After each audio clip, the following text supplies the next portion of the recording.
Still jamming the intro, man. You gotta love it. I'm just saying to the people out there, get a theme song. Because when you have a theme song and that theme song be hidden, boy. I mean, we look. There may be some changes to that, but it only be changes for the good or for the better, rather. I can't even say. As it's still hitting. It's still hitting me. I'm still going, man. Yes. You know what's funny is that we talked about it on our predictions on Hot Tag, and I said that we would probably come on like right after that, depending on how everything kind of went. This shit. If it wasn't so late, boy. I think it was too hot though. We had to let. You had to let that one. I think you're about to say it, so go ahead and say it.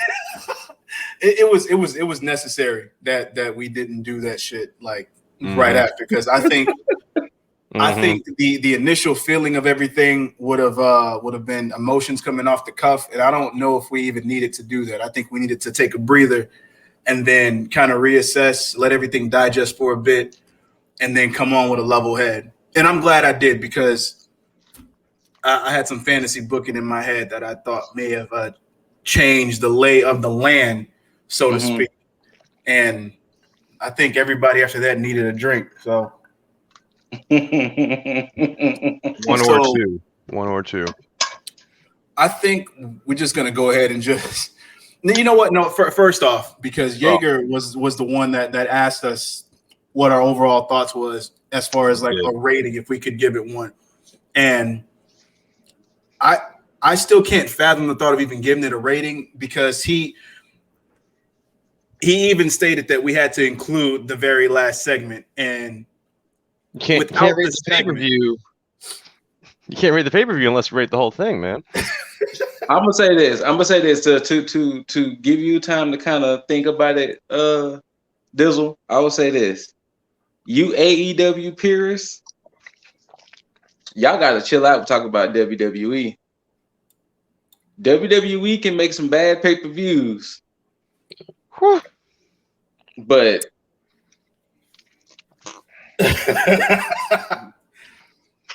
boy.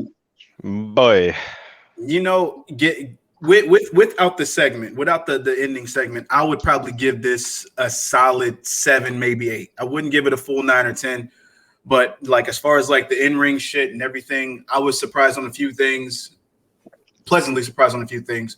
So I was like, okay, you know what, cool. But with that segment, that shit drops it down to at the very most a 5. Whoa. You're nicer than, I mean, you're meaner than we are.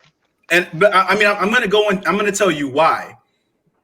And that's because I came to this with a level head, because last night. No. Hey, I'm going to say this. If this would have happened last night, this pay-per-view would have been Ginsued. Very much so. That would have been me if you asked me last night. Yeah, you would have gave it a 3? Solid 3. like a deserved 3. And that's the sad thing about it, because that goes to show how something so minuscule could change the overall perception of a good show. Like, well, remember Hell in a Cell 2019 when Seth Rollins got DQ'd in the cell, that killed the whole show. And that's funny, because when you brought that up, that's the only thing that popped in my head. I don't even know. I can't even tell you what the overall card was. That's the only thing I remember. I want to say, didn't Sasha and Becky have a cell match? I don't know, but actually, yeah. Now you mentioned it, Lip. That's all I care to remember about that whole pay-per-view. That's all everybody remembers of Hell in a. There's only two things. Vivid red light for the camera for some reason. That was ridiculous. The red light and that DQ finish. Absolutely. That's all everybody remembers. But now that we all have somewhat level heads and we're able to kind of critique this in the best way possible, let's start off with the first match, which was the pre-show match. and that's the tag match between Rio and Thunder Rosa against Britt Baker and not Rebel or Reba, but Maki Ito. Yep. So, what did y'all think of this match? I did catch this, but go ahead. I guess Maki Ito has a fan base. She does. Bro, her Twitter's straight fire, and I'm so happy that they listened to that and started like bringing her in. I'm glad it was a pre-show match.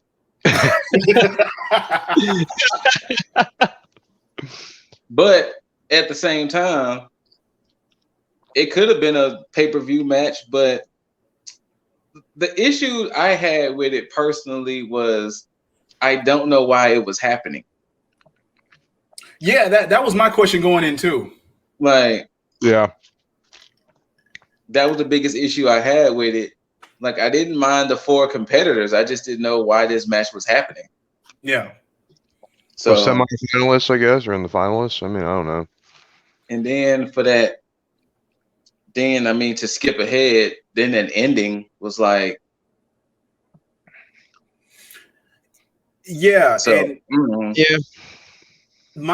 And I'm glad you touched on that, because part of my gripe with this was the main thing of why it's happening, and more of that goes into play with the women's championship match that happened later, as far as like the end result of that, and where most of my gripes with this match came into play, because then it lets me know that doesn't need to happen, and we're going to get into that when we actually talk about the aftermath of the women's championship match.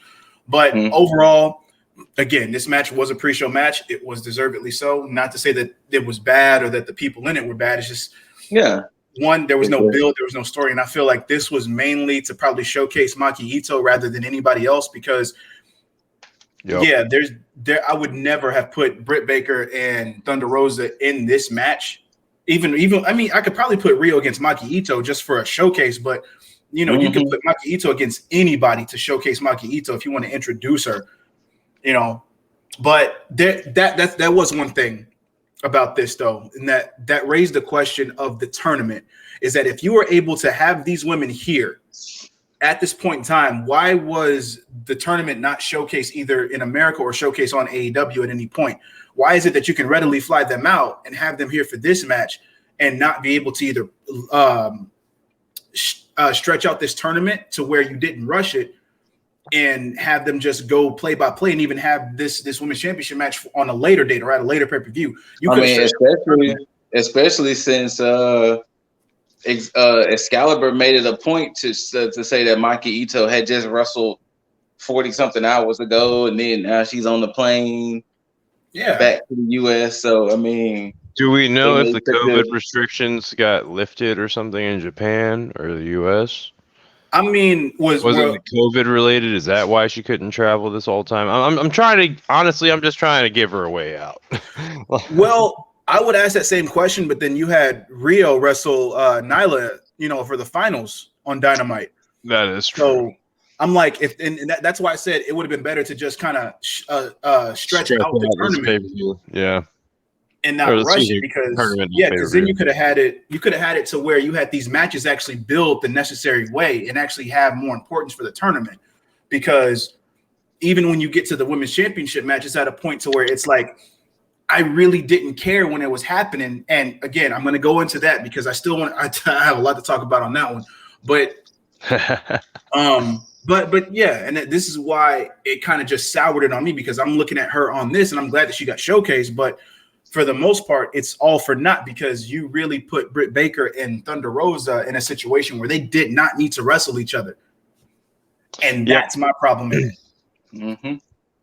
Because, if they were going to do something like this, they could have did it the way to like the Cruiser, especially with it being a pre-show match. They could have got some other competitors from the thing and had a big tag match if they wanted to do that. But to put Thunder Rosa and Britt Baker, who are still in a feud, intertwined in this, that's what made it more just I will still stand by my statement and say that this tournament should have gone with Thunder Rosa and Britt Baker facing off. I 100% agree. Yeah.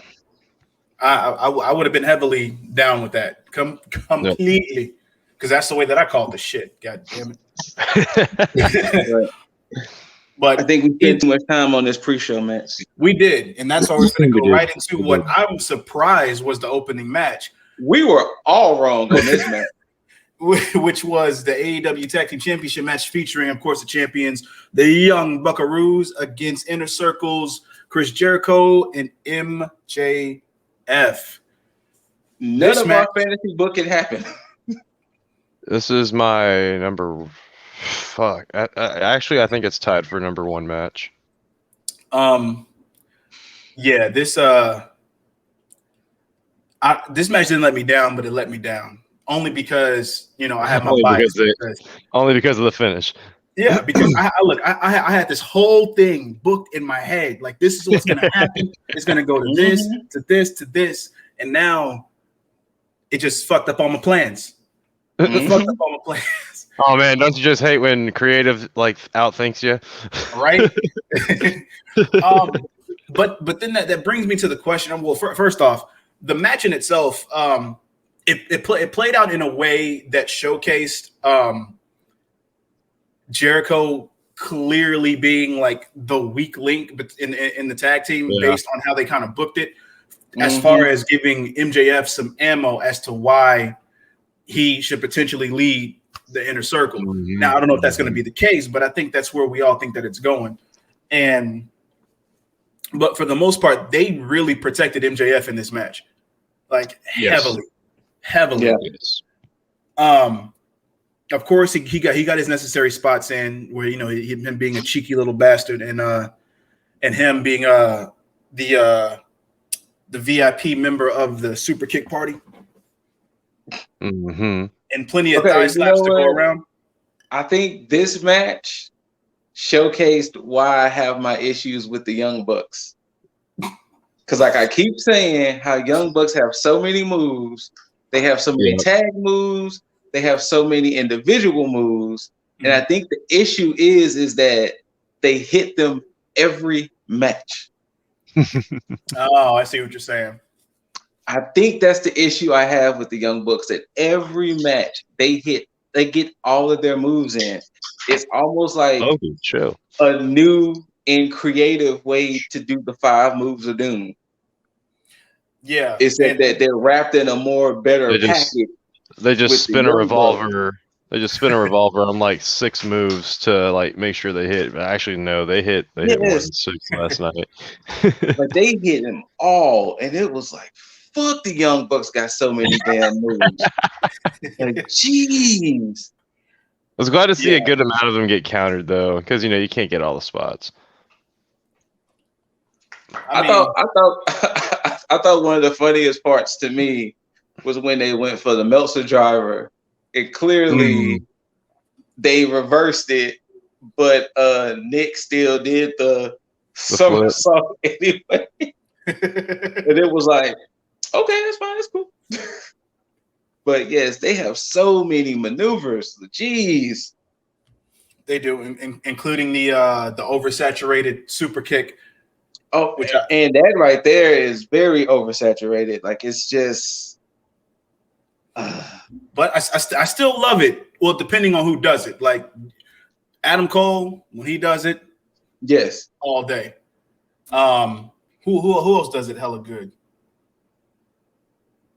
I gotta say, no, hold on a second. Like, he does them good, but he doesn't do them like good. I think the Usos have a rugged super kick. They have a great super kick. Because it's to me it's not as crisp as it is with everybody else, but it's like they throw their own deal on it to where it seems like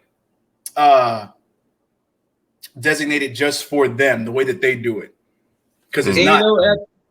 I think that's another thing that upsets me, I guess, too, with the Young Bucks, because if their thing is the whole super kick party, you would think the super kicks they throw would have more weight behind it in a sense.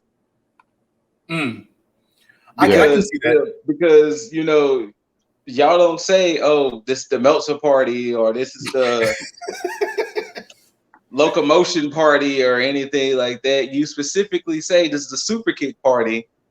And it's one of the things to where if the super kicks were reserved for like you can hit a couple here and there, but the fact that like what they did with MJF last night, I didn't mind that.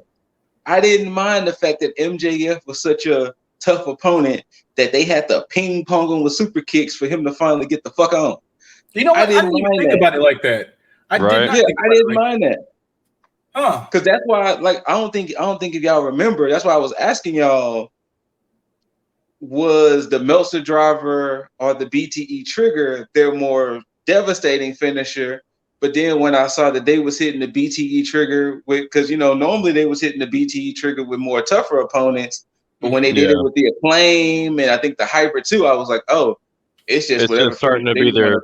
I think it's just starting to be their new finisher instead of like the Meltzer driver because let's face it, the Bucks are getting older. They're gonna want to start like changing up their movesets. True. I mean, they're still young 30-year-olds, but I mean it's like they're trying to like do things before like, the Hardys had to do them, Like Jeff doesn't have to do the Swanton as much now, or he can't do the Swanton as much now. So I guess they're trying to get ahead of that and just come up with more ground-based moves. I mean, I'm down with that. But you don't have to like try and run them all back when you do that, though. I did not mind the match at all. Like I was entertained with the match because I think I was more entertained. Like, okay, out of the three of us, whose prediction was going to come true? Who was going to? Then it was like, wait, okay, no interference. Okay, nobody from the inner circle showed up. Okay, all right. I was like, what the hell? When Gallows and Anderson gonna come out? Oh shit, no guy. Like, oh shit, Jericho and MJF lost. It was like, oh wait, it was clean. Oh no, yeah. I was surprised by that too because I was surprised that that the Good Brothers didn't come out, but then it made sense because I guess they didn't want to keep them there because then it would have been like, oh, and obviously they're going to interfere in the main event. But still, man, I would have wanted something, but I guess it makes sense because I guess they're going in another direction with whatever's going to happen with Inner Circle because especially with Jericho doing the Judas effect on Wardlow. Too. So that I think they're taking that and doing an overall thing with that rather than sacrificing the belts off the Young Bucks onto Inner Circle. But now that begs the question. I guess we could also interject in the fact that eventually they had the interview where Jericho said they're going to have a War Table Council on Wednesday. And they was alluding to some changes. And especially when that was MJF said it, he kind of slightly looked at Chris when he said there's going to be changes in the Inner Circle. Oh, there wasn't a slight look. He was eyeballing. That is true. That is true.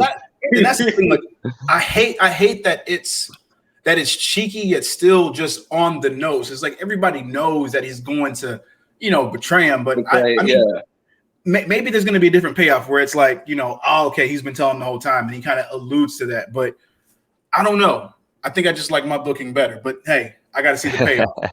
I got to see the payoff. I don't have a problem with them like speeding that up. Mm-hmm. Like the pacing of it's been fine. This was a little sped up, but I still, like I said, I don't have a problem with it. This tag match overall, like I said, it might be. You know what? I'll put it at number 2. There's another 2 matches that are tied for first. Okay. But I'm ready to see how this war room council like goes on Wednesday. True. I mean, and they're giving us a reason to tune in on Wednesday, obviously outside of their being basically the fallout of the pay-per-view, but yeah. Now I am going to ask what happens with the Bucks moving forward, but I think I'll wait to ask their question as we review the next match, which is the Casino Tag Team Battle Royale, which actually happened to be the next match, which is cool and sets up this. So your pick did win. I was wrong up until like a certain point. But yeah, this match was one of the ones that actually surprised me in a good way because I actually like how they didn't have all the teams start in the fucking ring. Yes. And they actually had them come out. And I think that's a like a refreshing thing rumble. because they actually treat it with some type of respect to say, yo, we're going to choose who's going to be the next contenders. We're doing it the right way instead of having everybody just, all right, ring the bell. Everybody just start brawling and find somebody to hit. I'm going to call attention to something. And I think this something could possibly lead to both of Lip's predictions. Ooh. Okay. One dealing with the whole QT situation. That could potentially cause a rift with the Nightmare family, which could leave Dustin open to joining Dark Order. Ooh, I didn't even think. Oh, okay. And of course, if the Nightmare family breaks up, in a sense, Cody could be the fourth horseman. Also very true. Also very true. Yeah. This match is definitely better than I thought it was, and of course it played out like Scoot said, is that it would get a lot better closer to the end. But it also was good at the beginning and even in the early mids of the match itself, and I'm happy about that because it did showcase the teams in a strong way rather than that cheeky, hey, we're just gonna have cannon fodder, throw them out the ring so that we get to the meat and potatoes of it. Does AEW have an issue with Matt and Mike Sydal? Because shit, they didn't last no time. Yeah, I was because I think I had looked up and it was only Matt Sydal in the ring, and I was like, where the fuck is his brother, man? And the next thing you know, boom, he was like, yeah. I don't have any of the answers to that. But what I do know is that the actual group that had the most odds, I mean, they lasted to the end, but still, but they are pushing the they're putting the rocket on Silver in a way because he is extremely popular. I would say this. I would have wanted them to win, but due to the fact of who the tag team champions are, that's why I didn't want them to win. Okay, that makes sense. I feel Pac and Phoenix have a better opportunity of taking the belts from the Bucks than Silver and Reynolds.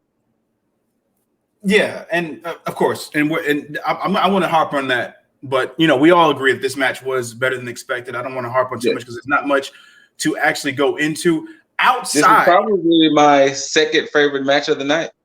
Interesting. Yeah. One thing I did want to harp on is fucking Phoenix and him clearing the whole outside, going from in between the ropes all the way past the barricade. I've never seen a man lawn dart himself this way. Right? And he damn near landed on his feet had it not been for the pedestrians in the area because his ass literally hit the top of that barricade. Like he rolled over him perfectly to where it just So shouts out to Phoenix for being fucking Phoenix, and shout out to Jungle Boy because Jungle Boy, granted, he did get eliminated, but they showcased him in a strong way that proves my point for him being one of those four people that I see as being the future of NXT, that being Jungle Boy. Whoa, sir. Whoa, AEW. What? You said the future of NXT. Oh, sorry, my bad. See, look, we got everything in the mind, man. Look, the future of AEW, that being Jungle Boy. Jeff Ross shit with the whole WWE champion Kenny Omega. Oh man. That being Jungle Boy. I keep trying to tell y'all, they need to break up Jurassic Express and let Jungle Boy kill it on his own. I mean, I'm sure they will eventually. They'll get there. I don't think that they're going to do it until after they actually win the tag titles, because that's going to happen. But yeah, like I was saying, I mean, that showcases him being one of the four that I was saying, which is being him, Ricky Starks, MJF, and Sammy Guevara. And Darby Allin. Darby he stands on his own so much I forget him sometimes. But he's in the rafters, man. You got to keep looking right. for him. But yeah, he was showcased well. He got a chance to eliminate Pac, and they gave Phoenix the shine for this, which is good. And that begs the question that I was going to ask in the previous match, which is, where do the Bucks go from this point? Well, I think they faced Death Triangle at some point. No, I'm kidding. That's a good question, though. This is why the results of the Bucks match makes it harder to predict this, because MJF and Jericho, despite being a newly formed tag team slut party, it's still you still got to give them the credit that they get that they're a strong tag team. True. Yes. So when you have another very strong tag team coming up here against the Bucks, I can only hope that they win. That Death Triangle win. No, Death Triangle. Like as much as I'm happy that the Bucks won, I'm predicting and new. Predicting and new. Mm-hmm.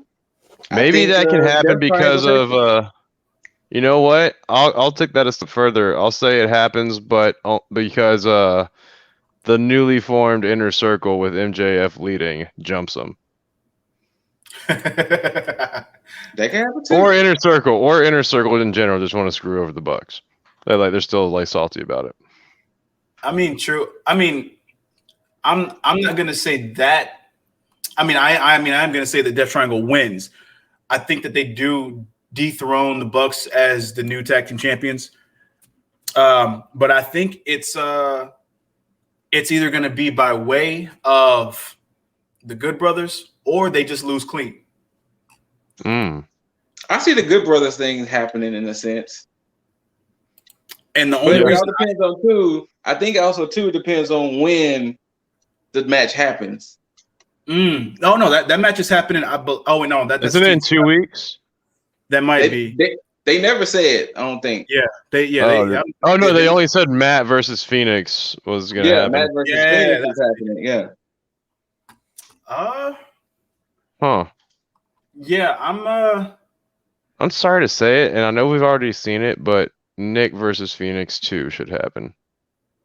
I mean, it may, but I think that this is definitely going to be a classic once they go against each other. I fully believe that because 1, Phoenix, 2, Pac, 3, the Bucks. And I will say this: if WWE would have just gave that man 6 more months, right, they could have had that version of Neville in their system. They started to. Y'all wanted to keep jobbing that man out to fucking Enzo Amore. And y'all let him walk away. But if y'all would have gave him 6 more months, y'all would have had that version of Neville. Yeah, because that's the same thing that they pretty much did with Balor, but they luckily Trips grabbed Balor and was like, "Yo, you can be this version of Balor over here."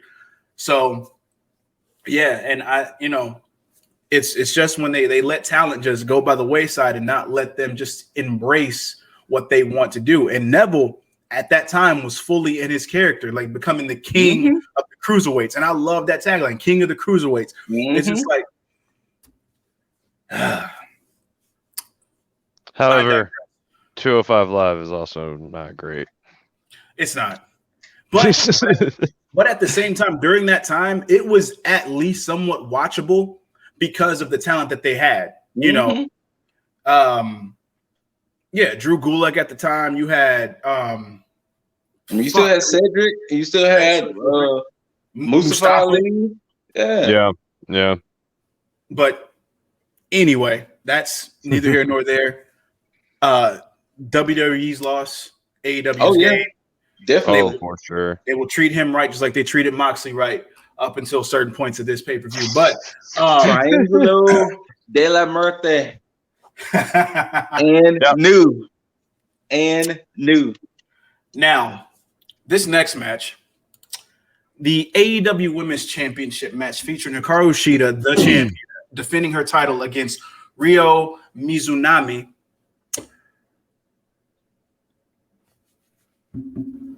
This match would have been A-okay from beginning to end for me had they not done that pre-match vignette. And I say that because of the way that they tried to build up the whole tension between them. That Rio said that she was never going to beat her in 100 years. Shida was never going to beat her and all that. Correct. Yeah. And they built that up to where it's like, oh shit, this is a mountain that she has to climb. And so me going into this match, I'm expecting, all right, cool. We're about to get like a reason why this match is finna be hella good, because now there's tension and there's the necessary tension, not no heat, but just for the fact that, you know, it's always been a draw. I haven't beat her fully. I've never had a decisive victory over her. Mm-hmm. Let me prove that I can beat her. And the first, and I counted the first 9 minutes and 40 seconds of this match, it's almost like they were just playing around, like it was a fucking joke, and they didn't get really serious until that point. And I hated that because it took me out. And when they finally got serious, I was like, okay, we got ourselves a match. But why did it take 9 minutes and 40 something seconds? Because it's AEW, and AEW was gonna let them wrestle for damn near 30 minutes. And I would have been fine with that had they done that shit from the very beginning. Because how you're gonna sit there at the end of like the finals, at the end of the finals, you're gonna sit there and shake my hand and then elbow me in the face. All right. Let's go on with that tension. And then the fact this is one thing I hate about Rio is that her taking that fucking time to do the whole rope shit and, you know, the dance and everything, and then to do those stupid ass cheap no damage slaps in the fucking corner. Oh my god. And now one thing I am glad that Shida did not sell it in the corner like Nyla did, because Nyla sat there in that corner while she did all that dancing shit and then still got hit with a splash. Shida, on the other hand, waited for the finish and then she hit her with a Hurricane Rana. I'm happy about that because that at least made some sense to me. But those fucking slaps in the corner, no. When they went back and when they did that more than once, I was like, stop, please. The biggest issue personally I had with this match was Ryo Mizunami. I'm not saying she can't wrestle at all, but goddamn, Shida had to hit her with every finisher like 5 times for her to say the fuck down. I'm fine with that, with the way they kind of built her up throughout the tournament. But still, again, that still goes back to the tournament. I wish they would have still showcased every fucking match in its entirety to build them up, because then that would have made more sense as to the damage that she could take. She was a goddamn boss battle. But again, that goes to the lack of care that goes into some of the women's division. Matter of fact, I'll say that the lack of care that goes into the championship picture of the women's division, because outside of that, everything else seems to be perfectly fine, or at least getting there for the most part. Now, of course, my prediction was right. Shida went over. There was one moment I was like, yo, Rio's going to win this. Because there was one moment where Rio, I guess when she got the leg drop and she went for the pin, I was like, oh, they're about to let her win this shit. And like right at the very last like millisecond, Shida kicked out. And I was like, oh, all right. Who takes the belt from Shida? Well, Loki takes the belt. Loki takes the belt, guys. Huh. Like, who takes the belt from Shida at this point? You know what? I'm gonna have to go with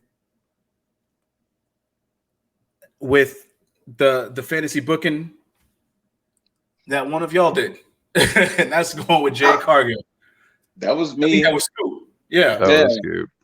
And here's the thing, because it has to be at this point. No, go ahead.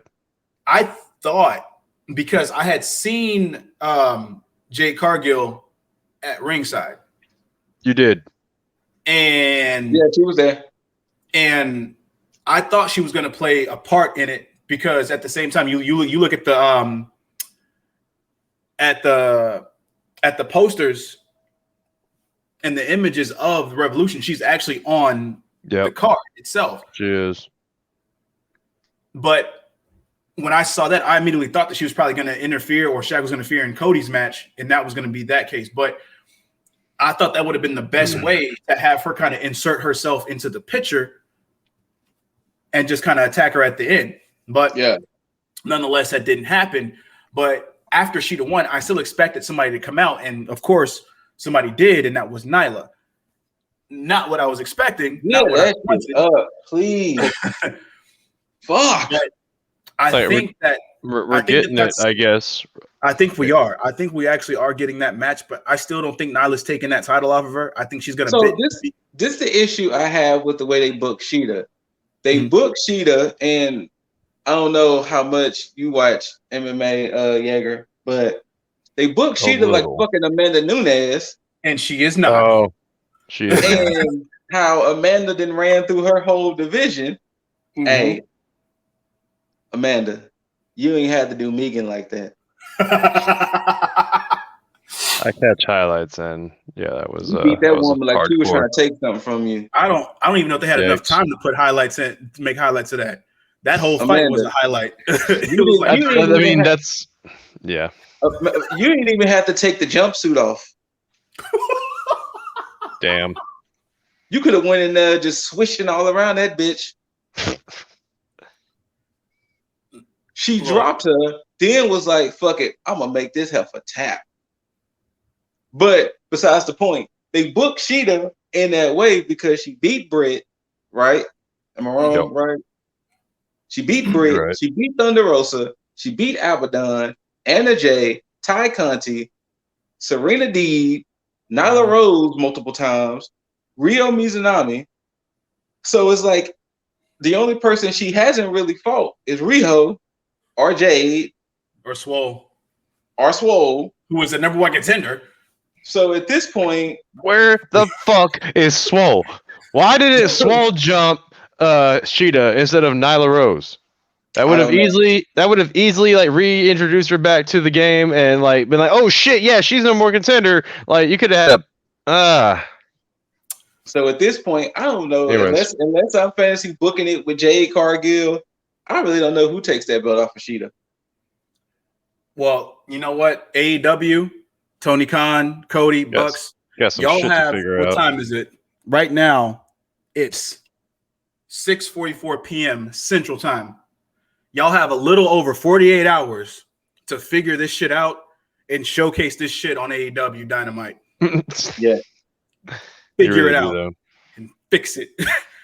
But either way, Sheeta goes over. Nyla comes out, attacks Sheeta. Then you have I think it was did Britt Baker come out? Yeah, Britt Baker came out with Maki Ito.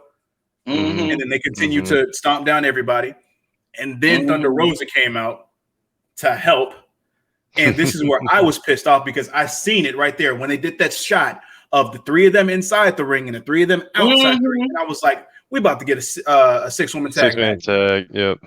And sure enough, and this is where my problem with the pre-match comes into play, because now you have Britt and Thunder Rosa in a tag match at the pre-show, and now you're about to go ahead and put them in another tag match where they have to go against each other again.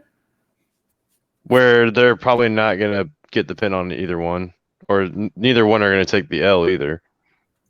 It's like, keep them away from each other unless it's something significant. This is not significant. You do not need Britt Baker and Thunder Rosa in this match at all. It's not necessary. It's not. You could easily have a match with Sheeta and Ryo Mizunami against Nyla and hell, Maki Ito. If that's the case, you still want to showcase her, then showcase her that way. You don't have to put Thunder Rosa and Britt Baker in this situation. It's not necessary. Apparently, it is. Unless you're about to go ahead and put them in a 3-way match against Sheeta for the title, or hell, you might even do this shit with a 4-way with Nyla in the mix. They did that last time, and Sheeta still kept the belt. Remember, it was Sheeta, Chris Statlander.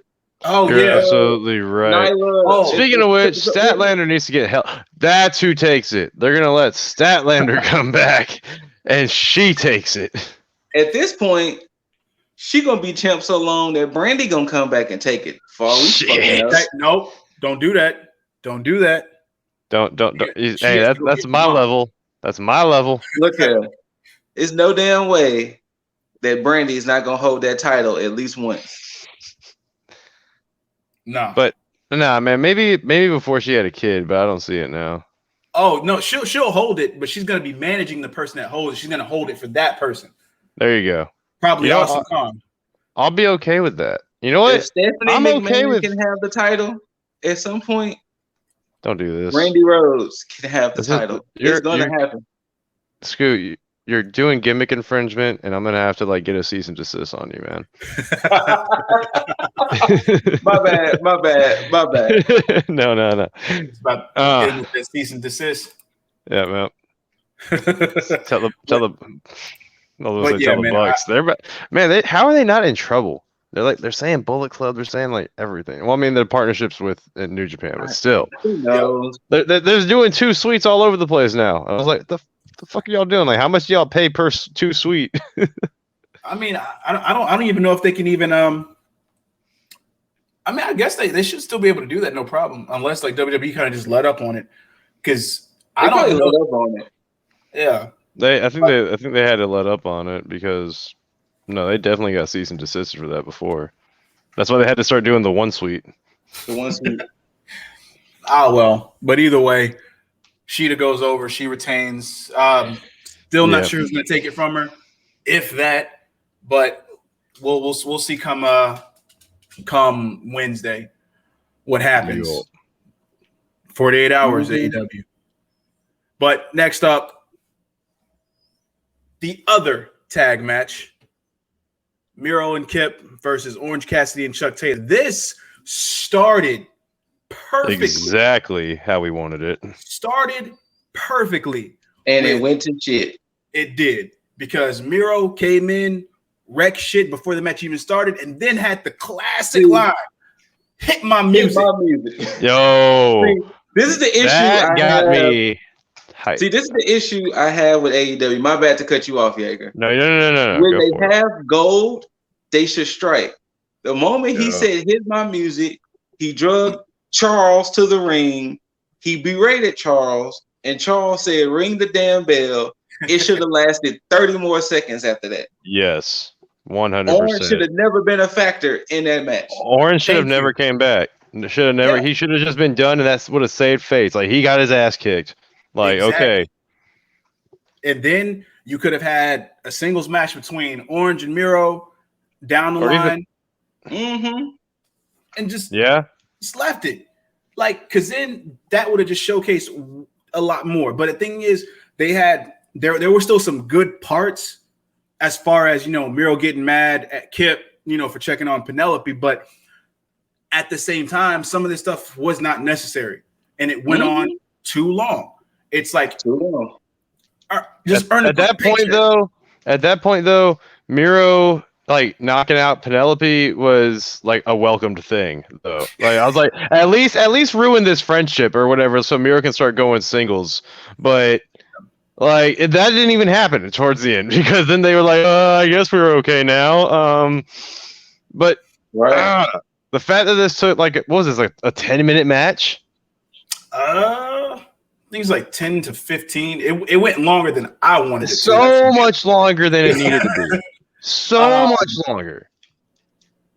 Yeah, I don't even know the match time on this. But yeah. God. It was definitely my least favorite match of the night. I don't need to see Miro on spaghetti legs ever again. Ever. He needed no offense on him whatsoever. No, he needed to dominate the hell out of this. Yeah. Like for him to be and for him to be apparently knocked out from the juice box for a while, like because even JR made a comment on it. Like, no. And honestly, if you were gonna have Orange entering into this match, then you should have just had Kip as a utility player, have Miro dominate Charles, and then once Orange start to come out, have Kip stop him, have Miro lock his finisher on him. Done. If they were gonna do that, honestly, they shouldn't have did that beginning part. With them jumping Chuck and Orange at the back and him like hit my music, which was the most gangster shit ever. He should have just literally, the moment Chuck would have been like, hey, ring the damn bell, Miro should have hit that Mashka kick, then the game over. Yep. Absolutely. That should have been the end of it. 100%. Should have been the end of it. No, I'll take it a step further. I would see Miro hit the Mashka kick, get the W, and then they just start to wailing on Chuck some more. And then you have Orange Cassidy come out. He just saves him. Like he saves him, and that's the end of it. Like, or even he tries to save him, and then he gets his ass kicked too. Like, something. This should have been. This was literally the fast break, alley-oop, and the person missed. Yeah. But again, the rightful winners won, obviously. Yeah. So, but if Miro and dude, I almost thought for a second that they were going to lose. If Miro and Sabian would have lost this match, I probably would have cut it off. I would have. I mean, I was at the theater, so I had to, I would have had to sit there. So, hey, speaking of that, Jaeger, since you have a better insight, what was the feel with some of these matches? That theater show? Okay, so what was the feel for the matches we talked about so far? What was the atmosphere? Overall feels were approved. Like people were actually pretty hyped about the Bucks against MJF and Chris Jericho. Mm-hmm. Like deservedly so. People were cool with the Thunder Rosa. Like when matches were over, like people were clapping. When like spots were hit, you actually heard people react and everything. There wasn't a whole they weren't complete marks. They didn't like cheer on and like try and get a whole chant going or anything like that. Yeah. But I mean, the spots got their claps. The wins and losses got their claps when stuff happened or when BS happened. Like we're gonna get into later. There were complaints heard.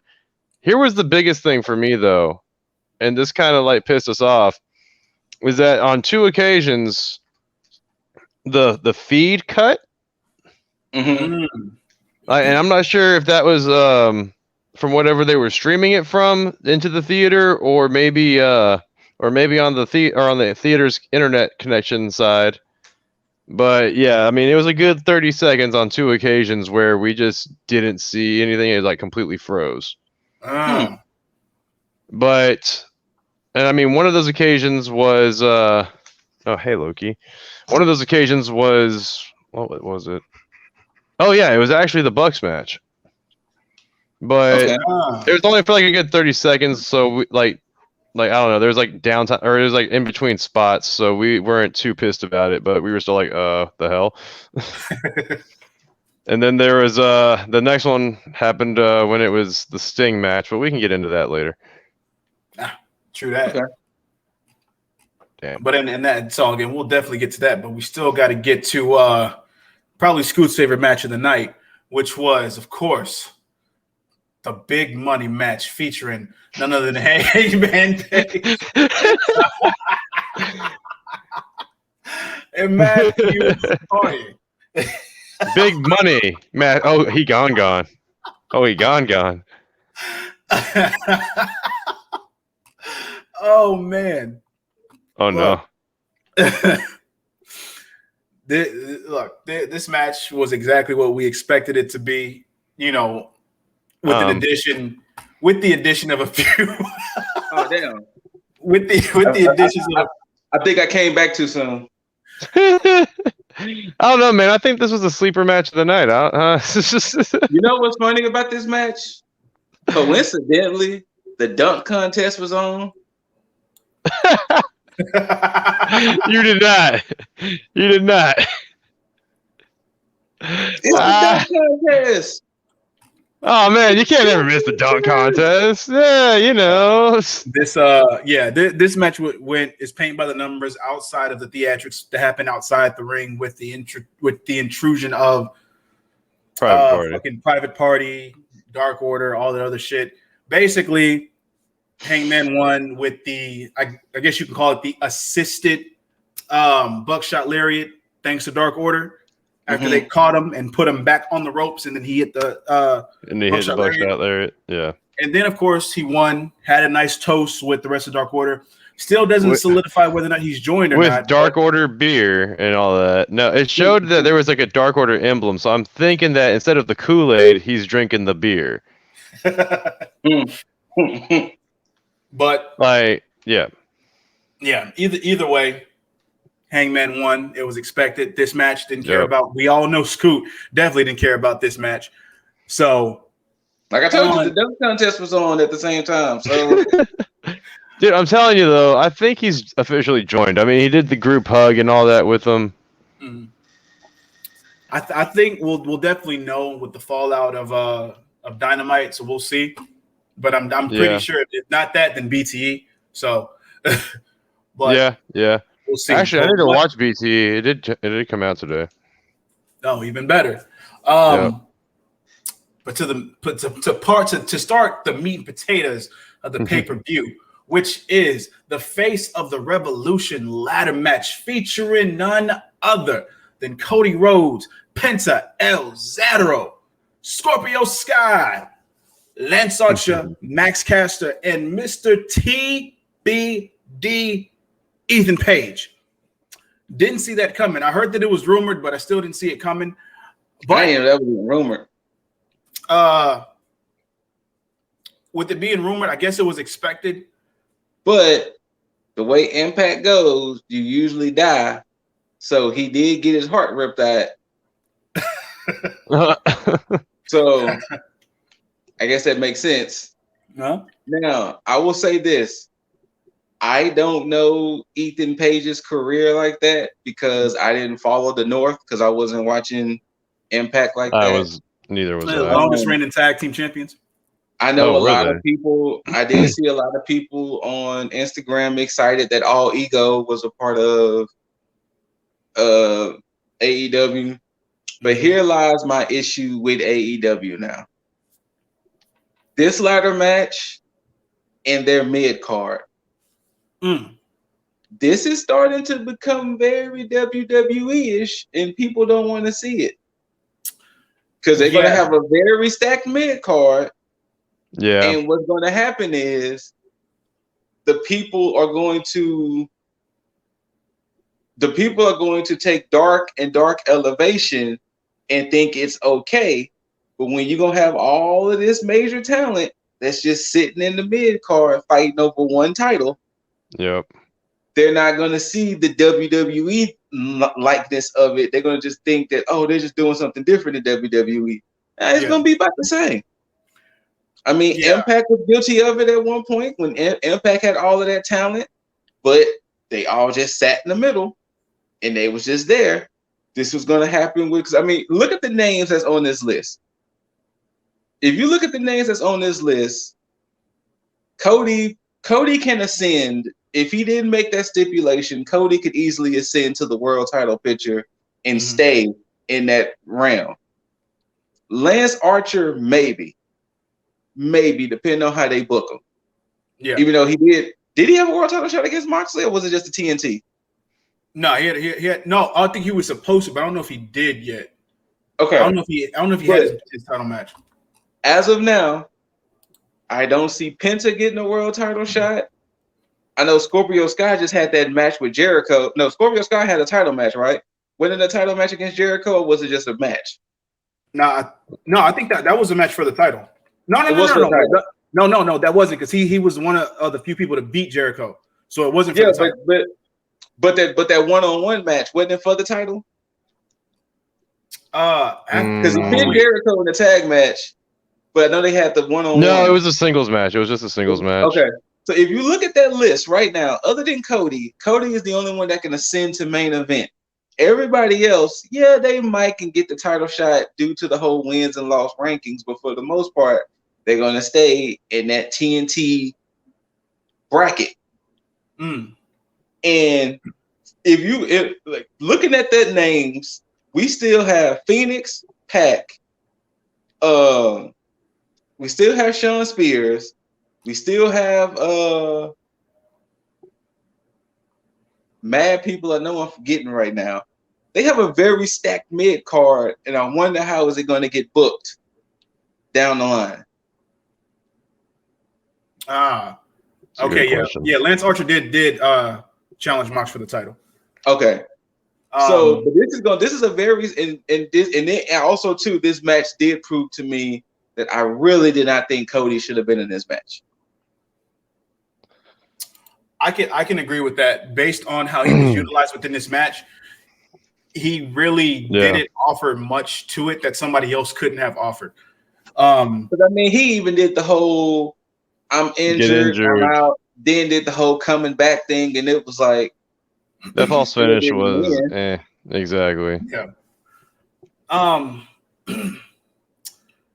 Before I give the praise to the good in this match, let me just specify one thing, AEW, and I hate that I have to talk to you like a disappointed parent would talk to their kid, but y'all have to stop with the jabs at WWE.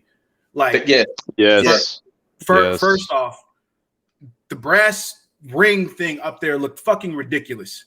Oh, Sonic the Hedgehog ring. Shit looked like some Sonic the Hedgehog rings. Exactly.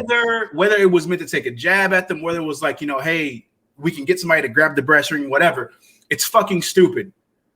Because everybody understands it's a jab at WWE because they're the only people to say you got to grab the brass rings. Yeah, brass ring. Mm-hmm. Like, I'm cool with the fun, cheeky remarks here and there, but when it's blatant and it's just like have it be something that's off the cuff, that is way too in your face. Like, you're better in WWE in a lot of cases.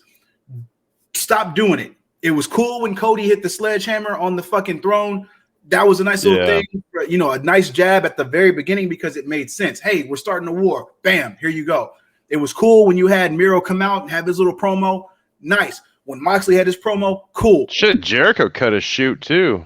Even with Jericho having his jabs, MJF having his jabs here and there. And then to be honest with you, Jericho's little jab, it was like, fam, they treated you like gold there. Yeah, that's fair. Like, you didn't have to take that shot. So, yeah, I mean, look, again, just stop it. Y'all, the thing is, y'all could have had something, y'all could have had a contract. Every single promotion they're doing briefcases in some way, shape, or form. Yeah. You're not copying anybody if you do it. Just do a fucking briefcase. Yeah. Mm-hmm. It's now the winner, of course, Scorpio Sky. He's not finna carry around that fucking ring. I wouldn't. I kind of want to see him do it just once. Just one time. With that being said, like just for the comedy value, but yeah, they did announce he's getting a title shot Wednesday. Yes. Does he take that belt? Oh shit, he could actually. All right. Does he take that belt from Darby Wednesday? I think he does. I want to say that he does, based on the fact that Darby didn't play into. Well, I mean, we'll get into it later, but Darby didn't really play into the finish of the cinematic street fight. So I think that, I think he does take it. But I think the other question is he taking it as a heel or is he taking it as a face? You got to do it heel. Heel. Because I think Team Taz most likely will get involved. You got to do it heel because also like the way he treated Cody at the end of that. Like just that little disrespect. I think Team Taz will get involved, and I think Scorpio Sky will be like, "Fuck it, it's mine now." Like, yeah, there's more to them. I'm gonna get into that in the cinematic match because I'm glad you touched on that, Scoot. But yeah, this match it was still a good match. I'm glad that They had the pacing right. I'm glad everybody had their nice spots here and there. There were a few botches here and there. I hated the fact that you could visibly see Lance Archer just buying time outside the ring, just kind of chilling. Yeah, for the love of God. I wish they would have like moved the camera away from that shit or had him hide better, but he was just really chilling. And when I saw that they had Cody and Scorpio Sky on the ladder at certain points, I'm looking in the back like, yo, Lance is there. Are you not going to stop them? Like, you're in this match too. Yeah. Like, it's just certain decisions that were made I did not appreciate, but overall, I did like the match. Most of the spots that could have been detrimental did look pretty safe, even when they did the Canadian Destroyer on Cody from Penta. Yeah, it still looked safe, so I was happy about that. So nothing was there was no real risks that were taken that weren't really cared for. So yeah, I think this starts to downtrend for Cody, because especially, and I'm glad that they booed him, because I know with Cody, he listens to the fans and he listens to the reception. And when he came back into the ring, they did start booing him. And I was like, oh, that's perfect. That's perfect. You need to take that and you need to use that as fuel to talk shit back to the fans. Yes. Thank you. Yes, it needs to happen. It needs to fucking happen. And of course, there'll be a lot of people that say, "Oh, Scorpio Sky's gonna go heel. He's gonna be in the Four Horsemen." No. Nah. Scorpio Sky is gonna do Scorpio Sky things. I don't know what that is, but I know it's something. I don't know what that is, but it sounds great. but yeah, of course, match was one of the highlights of the night. I enjoyed it. It gave me everything that I wanted out of that match. Yeah, but I'm glad they broke the mold with that. The fact that Ethan Page didn't win. Yeah, I am definitely glad too. But again, the right man won in this, and I'm glad that they're giving the Scorpio Sky. And this is one thing that I did notice too. If Scorpio Sky wins the TNT title, I think he will go on and he will be the first either Triple Crown or Grand Slam champ of AEW. Ooh. Because he already has the tag titles, yeah. He was the first. Yep. I can see that. Champion. I can see that. And I think that that's going to be the slow burn that they do for him, because him feeling underappreciated and undervalued is going to play into this. And when he wins the TNT title, I'm sure that that's going to, work its way out. And then he's finally going to get to the point where he wins that AEW championship. And he will definitely be that first Triple Crown or Grand Slam champion. There's only one other person who could become Triple Crown at the moment. And that's Kenny. Yeah. Yeah, because he would have to win the TNT title. So, yeah. But I'm definitely going with Scorpio Sky being the first for sure, unless they throw, unless it's Hangman. But yeah, that was my other option. But it's got to be between those two, because they would have deserved it more. But let's get into the talk, one of the talks of the night, or rather the talk around the IWC leading into this night, and that is the signing of one Christian Cage. Now, it was funny because I enjoyed his theme in TNA when he was there. And when I heard it, it kept hitting me. I was like, where have I heard? Like, I know I've heard that. Whose music is that? Same. And then when he came out, I was like, oh, shit, that's right. Here's the thing. I'm not mad at the signing.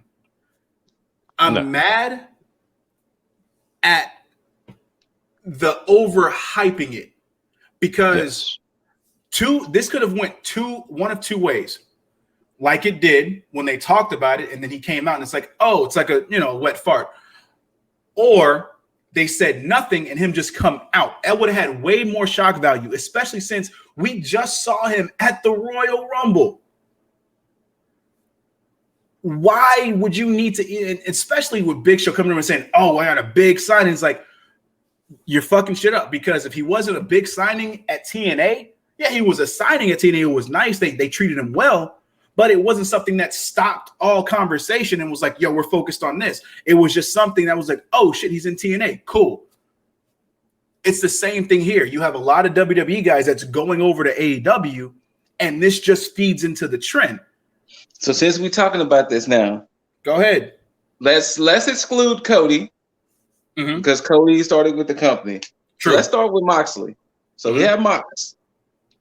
Actually, I'm gonna throw Jericho in there because Jericho was actually the first one. So I'm gonna throw Jericho. I'm gonna throw Mox, Dustin, FTR. Who else? Christian now. I'm not gonna say Sting because Sting was in. Miro. So Miro, Brody Lee, rest in peace. Brody Lee, Ty Conti, Cesar Bononi. Who else? Fucking Jericho's enforcer. Sorry, I can't. Jake Hager. Jake Hager. Yeah. Hager. They gonna have to stop. Yes. I've been saying this. Oh, sorry. Big Show or Paul White. Yeah. I mean, hell, if you want to count that, you still got Dean Malenko in the back who jumped. Arn. And if you want to, who jumped. Yeah. So they gonna have to stop pretty soon. If you want to even go that far, you can even say like Ryan Nemeth. Yeah, but I don't know if he was in a. No. I mean, but lineage. I mean, but if you're gonna add, if you want to stretch it, add, Jade Cargill because she was at the Performance Center. So. Yeah. Okay. I'm pretty sure there's a couple other I'm forgetting at the moment, but pretty soon they're gonna have to cut the line. That was another thing I saw is that they're also now starting to say that AEW is trying to go like into a TNA 2.0 because of like with Christian being their latest sign. That's yet another Impact guy or TNA guy, whatever you want to refer to them as. Now, I just and I will say this again. I'm not mad at the signing of Christian. I think it's a good thing because one, and it's like they said before, him, Christian and Tony Khan are friends. So that in itself works out. He has faith in Christian. If Christian wants to make sure that he works for it. I totally forgot my favorite AEW wrestler, Matt Hardy.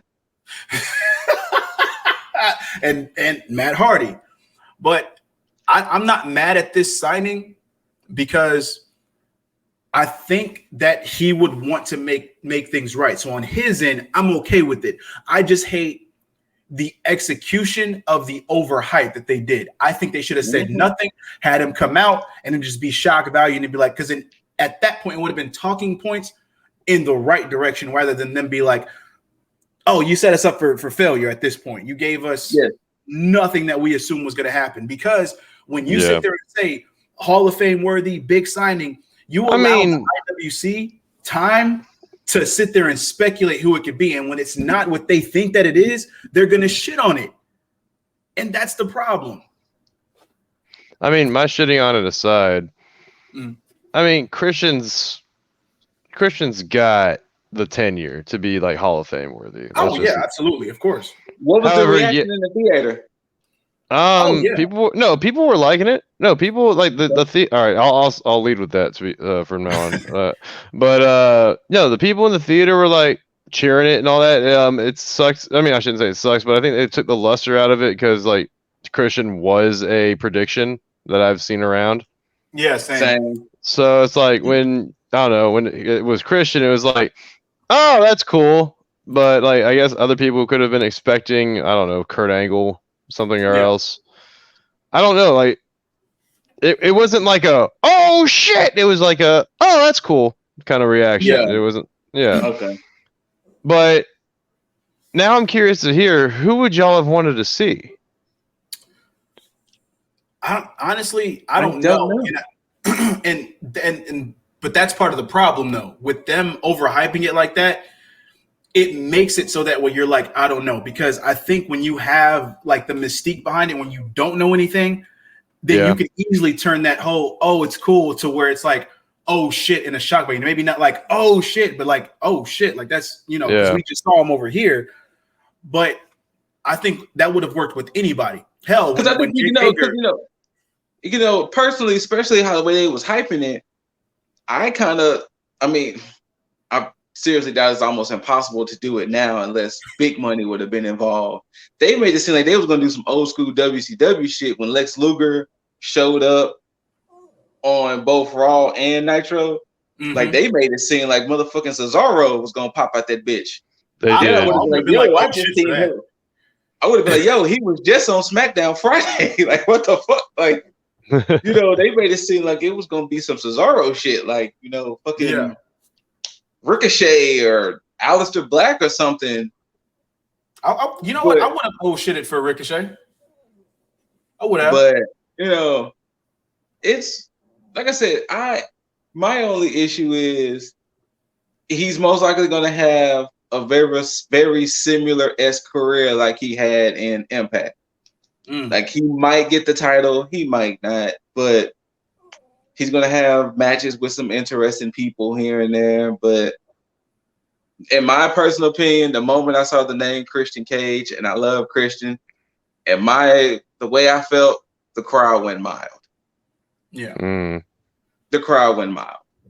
The live crowd definitely did not react like it was a big pop.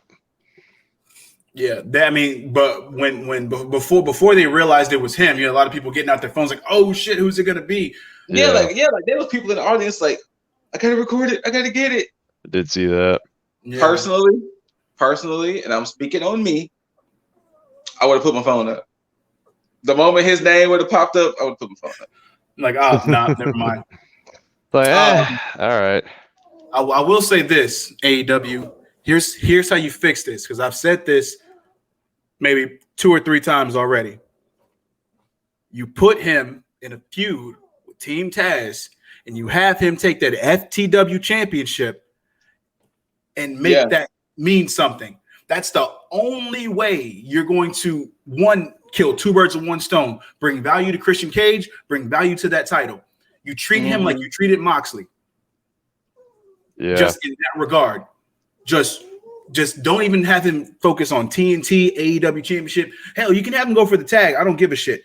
But the FTW title, have him go after that, because right now it means nothing. So you take somebody who has next to no heat moving into anything. Nobody expects anything right now. You have him bring prestige to that title, and you have him mean something. Don't throw him into any other feud that's going on. Don't have him get oversaturated with whatever else they got going on. Put him in something that has nothing going on. So they throw him in with Darby and Sting. That would be terrible. Don't do that. Don't do that shit. But please don't. But it's as simple as that. That's just an idea. You may have something better planned, AEW. I don't know, but in my eyes, if you're gonna do something with the FTW championship, there's your suggestion right there. Yeah. No copyright needed. I'm not taking any credit for it. You can use that idea all the fuck you want. But yeah. So Christian is signed. That's what we have now. We'll see what happens. I can't say we're getting too much. All I'm saying is that we need to put a cap not only on the WWE/TNA hires. We need to put a cap on hires for a while with AEW. I agree. Yes, I agree. And that goes to what I was saying about they're gonna have so much mid card and shit. Yeah. What they're gonna do with everybody? Yeah, it's because, and that's the thing that I hate, because it's gonna take away from the 5 that I'm thinking are gonna be the future. If you keep bringing other people, you're gonna oversaturate those who need to have that chance. And let's not do that. Let's continue what this company was built on. So, and that's the people that you have in house. Yep. Don't pull a TNA/Impact, please. But while we're talking about those 5, one of those 5 was in the next match, and that is the cinematic street fight. Hey, put the camera on me. Pick the camera. Blow that man up. Blow that man up. We bam. Oh shit. For weeks. This whole winter's coming. Sting being all there, not really doing shit. He took a power bomb and all that other shit. Then you had FTW being sucked into this, and it was just like a big why. Like, why? Then when they announced this street fight, the biggest fucking eye roll ever occurred to me. And once again, it was still the biggest why. Why was all of this happening? It was unnecessary. What the fuck old man Sting was gonna do? Everything. It was like the charisma was somewhat being sucked out of this because you had Darby tied into this. You had Cage, Starks, Hook, and and Hobbs all tied into this because of Sting.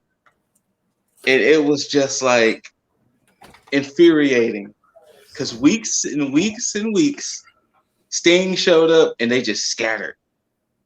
They were scared of a 61-year-old man with a bat. And then we get to this match last night. Son of a bitch, it was my favorite match of the night. I was about to say, dude. Oh my God.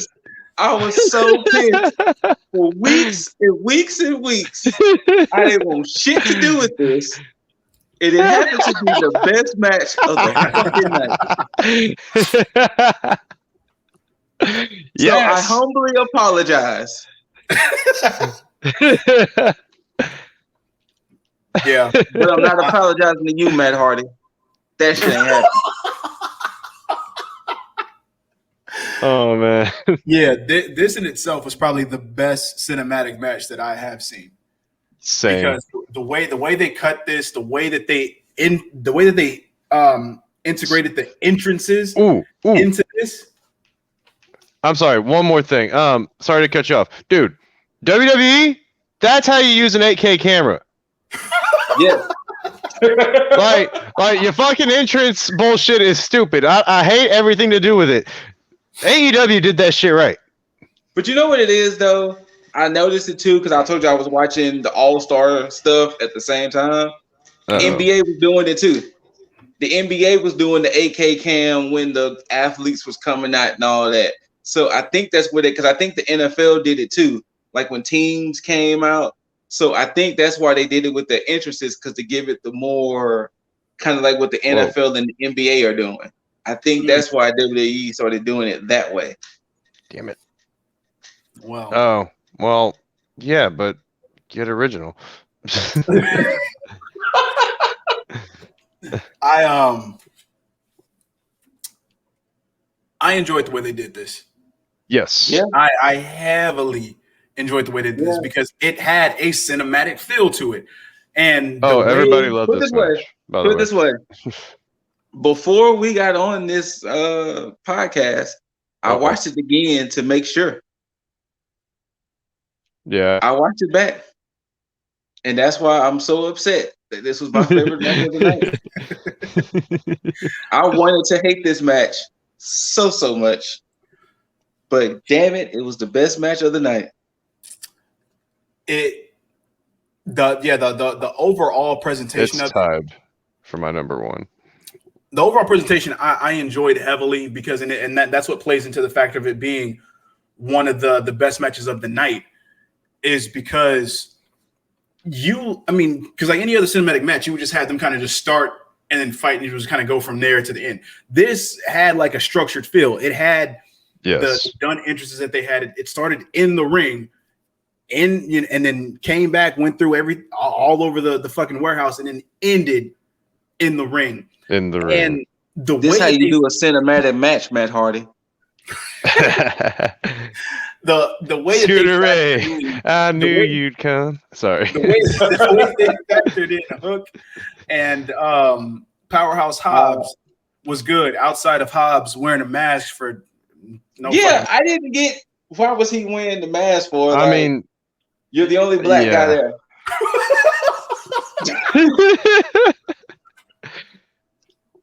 Like true, but you're the only black guy there. Man. But I and you know what? I love how they had that Starks and Cage was actually the best tag team to put in this match because they worked well with Sting and Darby. and they looked the part in it. Yes. And the way that they utilize Cage in this, fucking perfect. And that's not to say that Powerhouse Hobbs wouldn't have done a good job. I just think Cage would have looked better doing it, and he did look better doing it, especially when he had the stalling vertical and walked upstairs. And just walked up the stairs. That was the biggest flex I think I've ever seen. Literally. Yes. Yeah, you got it. And the way that they played it out, as far as like even when Sting was about to hit Darby with the bat, and Darby was like, about to hit Ricky Starks with the bat, and Ricky Starks was like, nah, you use the bat, and he threw it inside the that open window area. Yeah.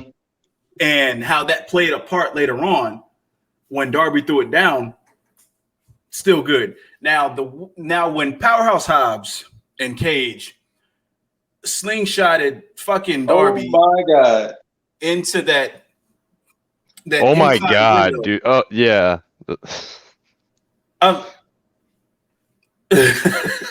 Dude, I don't know how Darby isn't getting like a dozen stitches. He didn't even look like he had any lacerations at all. That's what I was like freaking out about. I was like, how? I'm pretty sure. Okay, so once again, our favorite manager, it was probably not Sugar Glass, but it's one of the glass. I can't remember what he said, but he said that if you get the right glass, it breaks perfectly. Oh, okay. And I think that's probably what they did because he said a lot of times with Sugar Glass, it still has glass-like properties. Okay. To where it could still hurt. So they probably use more of the movie gimmick glass to where, that's how Darby was able to get slung into the thing, especially when it falling on his head and everything. Yeah. He was able to walk away from it without cuts and whatnot. Shit. Look, that was because he got slingshot in that. Then when it broke, and he's sitting down perfectly, and it fell on his head. It fell on his head. Yep. I was like, I just had to cringe a little, like watching that crash on him like that. I'm not gonna lie. I like the way Hook looked in this. Yeah. I need them to get him in the ring so that way he can actually contribute to the overall look and feel of Team Taz instead of just standing there in a hoodie all the time. Yeah. But I think one of the main things about this is that this showcased Sting favorably. Mm-hmm. And I don't know how they're going to move forward with this. Same. But I think if this is the last thing that he does, cool. If you just keep him out of the ring, like ring, and just keep his matches cinematic. I don't know how many more matches they want to do with him, but keep him cinematic. Like he doesn't need to be he's gonna stay that way in a technical match. Yeah, that's what I hope it does. I'm cool with that. I'm cool with that, but I think the cinematic aspect is limited because WWE has oversaturated it. Not necessarily because Undertaker's was good, but I think when they did the Money in the Bank last year, the way they did that, the way they did other shit, it's like the Bray Wyatt swamp fight. No, Bray Wyatt's fight with John Cena was gold. No, that's fine. The swamp match. The one with Braun Strowman. Yeah. Oh yeah. That was like, yo, you can't do no more cinematic matches. Like, stop it. Yes. I gotta give you that one. But yeah, from that point, Darby was taken out of the match for a little bit. Sting had to kind of fend for himself. He kind of started getting jumped by both, all three, rather, being Cage, Hobbs, and Hook. And they chased him down the stairs. Finally, Starks came to. Darby came to. Darby and Starks went at it for a little bit. Then Darby threw the bat down to Sting. Sting wreck shot with his bat, which I'm glad they kind of gave him his little bat spot for a little bit. He even broke it. Yeah, and broken on Cage's back, which is a testament to the muscles in Cage's back. Right? Another flex. Literally. But after he broke the bat on Cage's back, Cage kind of fell on that little platform, and then he kind of rolled him over. And I had one gripe about that spot. What's that? Maybe because it's the positioning. I wish Darby would have did the coffin drop. I thought he was gonna do that too. I really did. Maybe because of the positioning of it, he probably couldn't successfully hit it. Yeah, hit it. So that's the only gripe, is that I wish it would have been the coffin drop rather than a elbow drop. Yeah, it was still a great spot nonetheless. You know what sucks? This was the second part that I was talking about, where the match was, where the pay-per-view was cut off. Oh no! So right when Darby tossed Sting the bat was when my match got cut.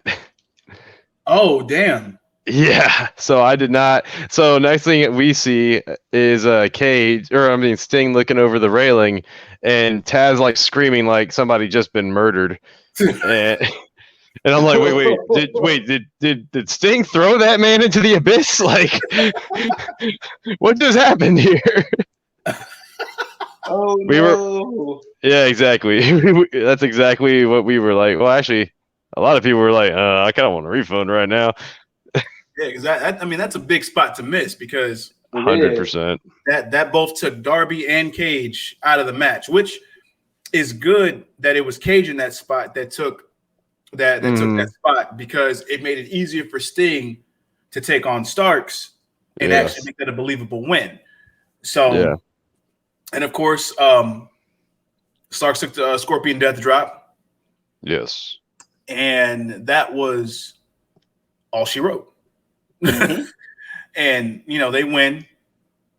Darby was still out. I don't think Darby popped back up, did he? They showed the Sting close up, and that was it. Okay. Which, of course, Sting was, had dual face paint. Both one was his side, and then one was Darby's type of face, which was weird. It did look funky. Yeah.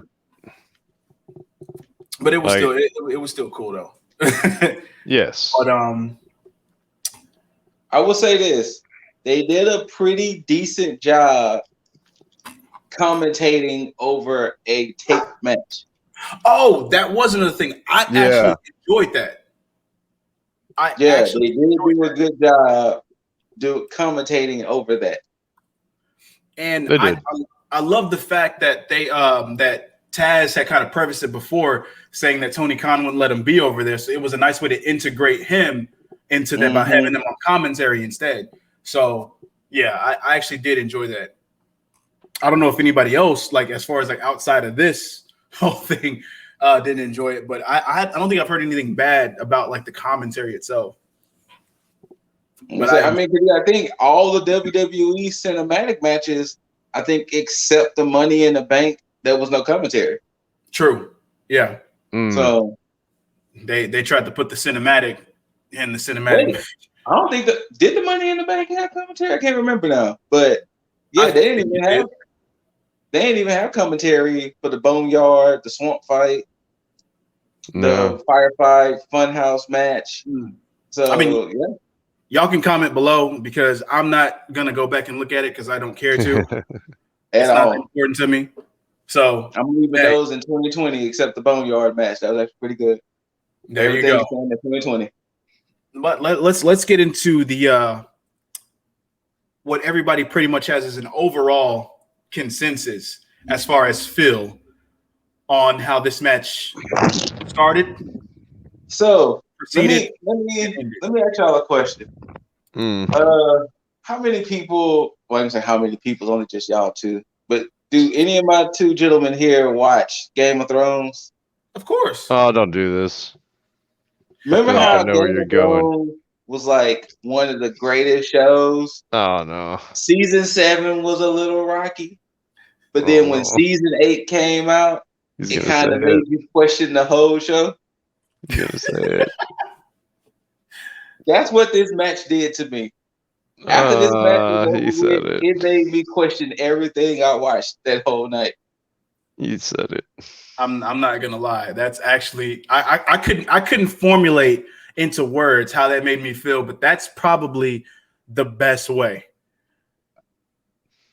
Like honestly, this was one of the first times where I literally went to IG to see what was other people saying to help me formulate something. And literally just now, it kind of made me think, because kind of like what you said at the beginning.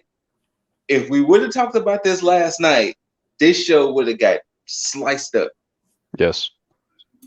But since we had not a full 24, but we had time to sleep on it, Yeah. wake up, think about it. We have to treat this like a Game of Thrones season 8 situation. Game of Thrones was a great show. Mm-hmm. They just had a bad final season. Revolution wasn't a bad pay-per-view. They just kind of had a shit finale. They just had a shit finale. You know what? I'm going to bend the rules here, and this is why. Because I decided there was a tie for number ones. I am not going to consider the ending of this match as part of this match.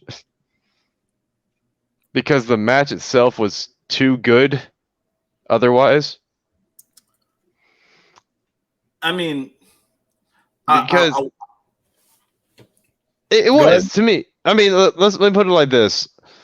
I ended up taking a friend who has never cared to watch a single Scoot. I saw that you left, man. Don't break my heart. Oh no. I was answering the message. My bad. Oh, okay.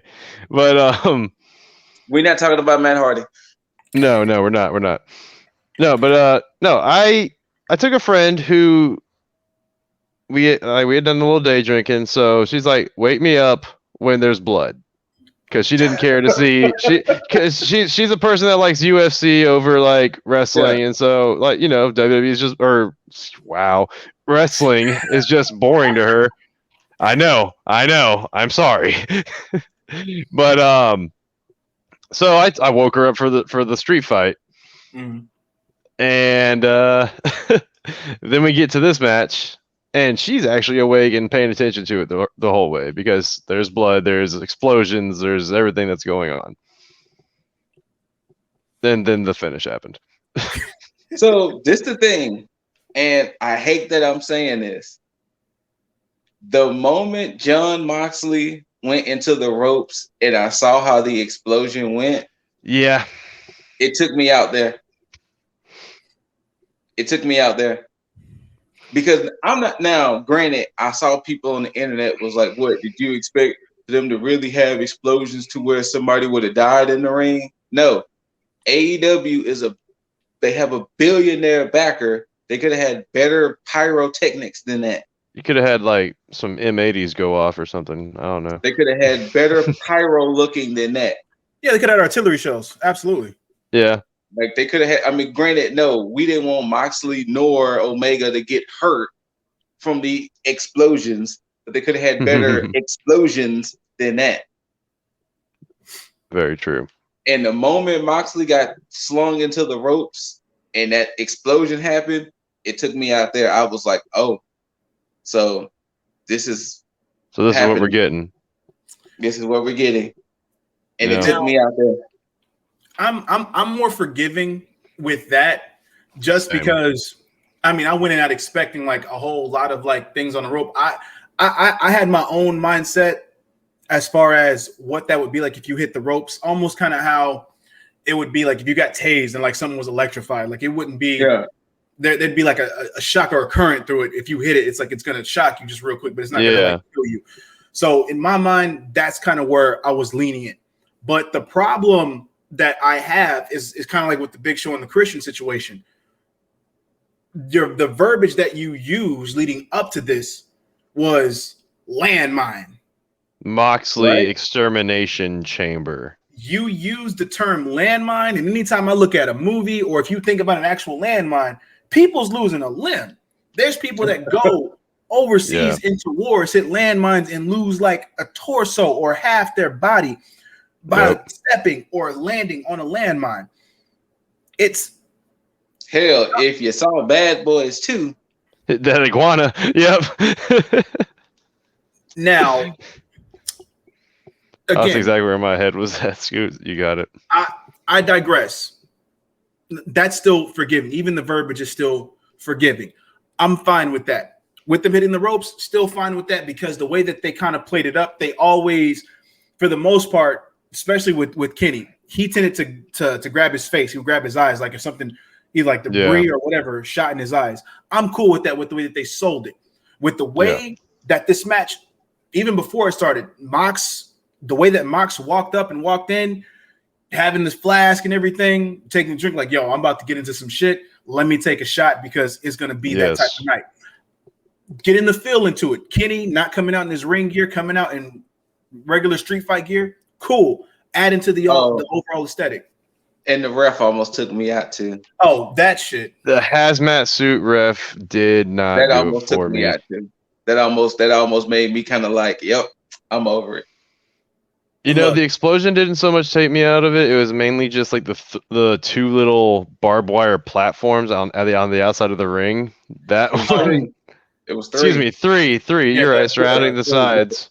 Surrounding the sides. hell. You're right. I was just like, okay, why not just cover the whole floor like that? Honestly, they should have did whatchamacallit did.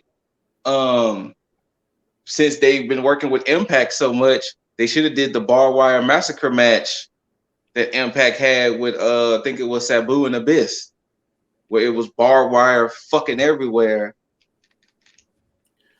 And they should have took the just explosions part out of it. They should have just had the explosion thing. Honestly, should have been the Moxley extermination part. They should have just had a barbed wire massacre match, and then exploded Moxley in a sense. Yeah. You know what? I would have been down for that too because honestly, I mean, nobody's going to take the exploding part seriously. Everybody's going to take the barbed wire thing seriously because it's already been proven that, again, Mox and Omega have both gone through that barbed wire bed. And when you go through that site and the cringe, well, not necessarily the cringe, but like just the okay, so just seeing Mox get busted open like he did. Honestly, what they should have did, in my opinion, they should have had like a barbed wire massacre death match. That would have been fine. And especially for the way it played out, they should have did a spot to where they handcuffed Moxley, which of course, you know, Good Brothers came out. They should have handcuffed Mox like they did, and they should have took him somewhere, threw him in something, and something could have exploded. Yeah. Then it would have been like, oh, the Moxley extermination chamber. But because like even when he hit the paradigm shift on one of the landmines, that explosion gave off was a little. That was like, okay, you clearly see where these like mortar shells are coming from, or like just shooting off, or these flares even. Yeah. Like, I'll admit that there were some cheesy spots. Their unsanctioned match, I thought, was much better. That's one of the problems I have with this match is because, again, if we would have went with your idea, Scoot, with the overall barbed wire death match, the way that they sold this in the very beginning by not trying to hit the ropes was lovely. Yes, because it's like all of Kenny's offense is mostly done by coming off the ropes. So, like, them having that back and forth with them trying to throw each other into the ropes and like it not working, and then finally that payoff. I think it was like 7 or 8 minutes before they even got into that. No. Yeah. 7 or 8 minutes before they even got into touching the barbed wire. Was perfect. And some of the spots they took, I'm like, cool. Hell, if we even go to like one of the bigger spots, and that's them still to this day protecting the one-winged angel. Oh yeah, that was a good spot. That was a good way to protect it. Because I was at the point where I was like, they're not about to let Moxley kick out of this. I would have been done at that point. But Same. They got me, and I was like, all right, cool.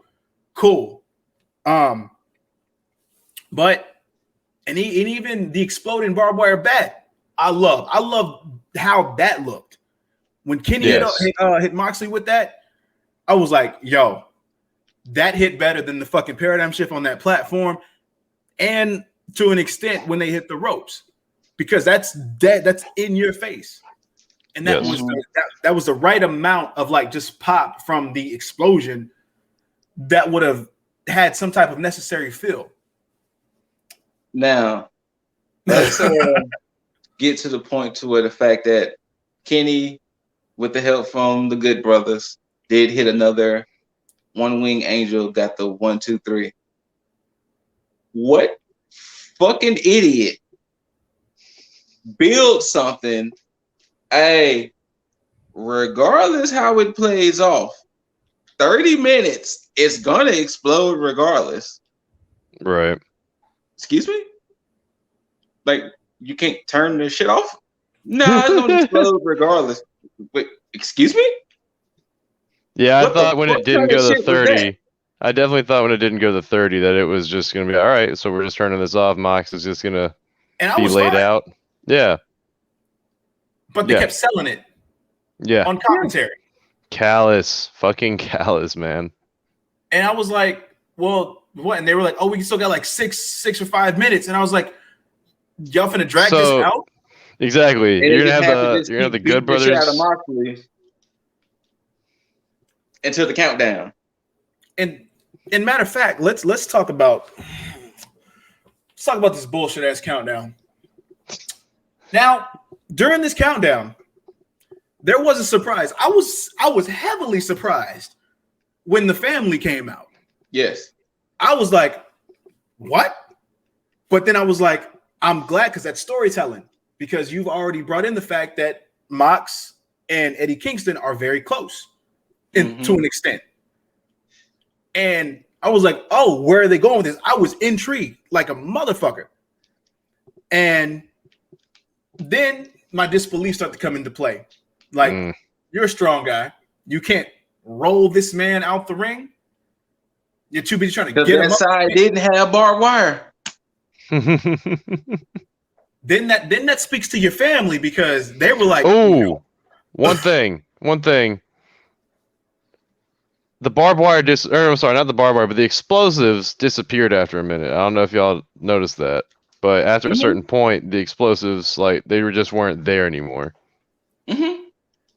I was just confused as hell. I didn't know about y'all, but honestly, what you could have done, since this is a recorded match, you could have just rearmed the damn things and had them all go off. You think it was recorded? There was no live watermark the whole time. Oh, okay. I ain't pay attention to that. No, yeah, I specifically looked for that, but and then it's like, I felt so bad for Eddie Kingston because he had to sell that. No. That pissed me. And sorry, we're getting into it. I'm getting into it. Go ahead. Get into it. This is what fucking pissed me off about it, man, is that you could have very easily, and I do mean very easily, sold that off as just like, what the fuck? What happened? Like you could have made it so easy. Like Kenny and then the Good Brothers and all them come back out and go, we got you. You thought, you fucking thought, That's what I thought. That's exactly what I thought was gonna happen. I exactly wanted Kingston to do just that too. Like, pick his head up and just be like confused as hell. Like, what's going on? What happened? To make him look foolish. Yes. To make Mox look foolish. I would have been like, yes. You could have easily looked at a situation and been like, oh, see, Mox is here. Mox isn't the badass that you think he is. He's gonna piss his pants. Just shit like that. Yeah. And to not do that, but then to go back and then have Mox after that cut a promo and basically be like, oh, you can't build a half. But I'm like, no, because there's no credible way to come from that after Eddie Kingston deliberately sold that shit. Like, did nobody tell him that it was not going to be as severe as it was? Like, did nobody tell that is just communication. Like, hey man, it's just gonna be some sparklers and shit. Like, you don't have to fucking die over Moxley. Like, dude looked like he had a damn heart attack. It really confused the hell out of me. I was like, wait, is he selling? Like, what's going on here? Like, if he's selling, then he needs to stop right now because this is some garbage. But dude, like the only way that you can like show this up on Wednesday and have a good have some kind of a salvage of this is if like Kingston had a heart attack because he's so high strung or some shit. And now Moxley's pissed because you like put his friend's life on the line, and now he's got legitimate heat with Kenny. Like, boom. Like, if you want to drag this feud out any longer, but like honestly, this could have all been saved if Kingston would have just reacted differently. Dude, I don't know. I don't fucking know, because there's so many other ways they could have gone about doing this that I'm surprised that they chose this route. And like Kingston sell a fake save, I guess. I don't know how to describe it otherwise. But then not only that, but then if you saw Moxley's mic promo he had. Yeah, that's what we were talking about. Is that like Ken, you a tough son of a bitch, but you can't build a barbed wire deathmatch for shit. Like, no, I didn't catch that. Actually, no, that's what I was talking about. Yeah.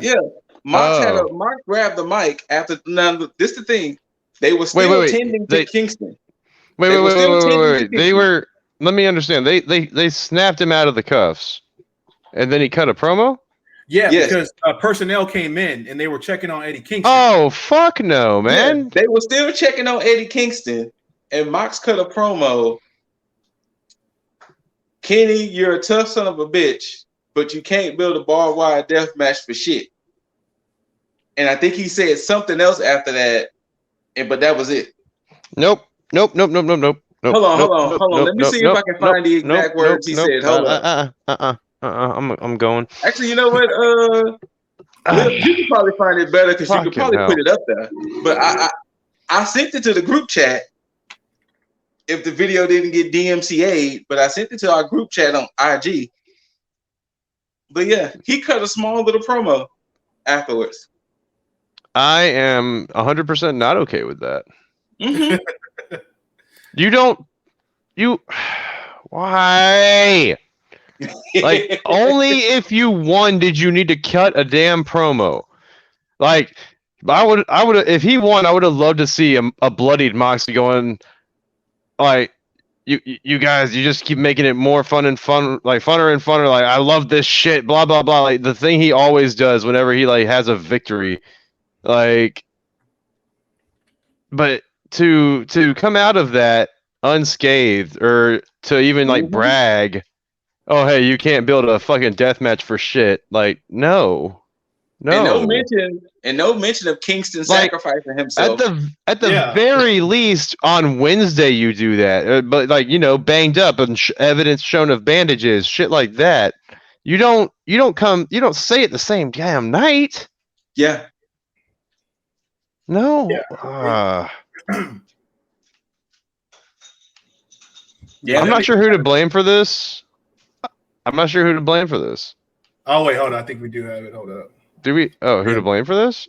No, I mean, well, yeah, AEW is to blame for this. I mean, dude, usually, like, this is my thing with it. Like, they blow their pay-per-views out of the water every time. Mm-hmm. And this was by far their worst pay-per-view. I might agree with you on that. Like, yeah. I don't see a pay-per-view being worse than this. This is their official worst pay-per-view of AEW. Yeah, this should be it here.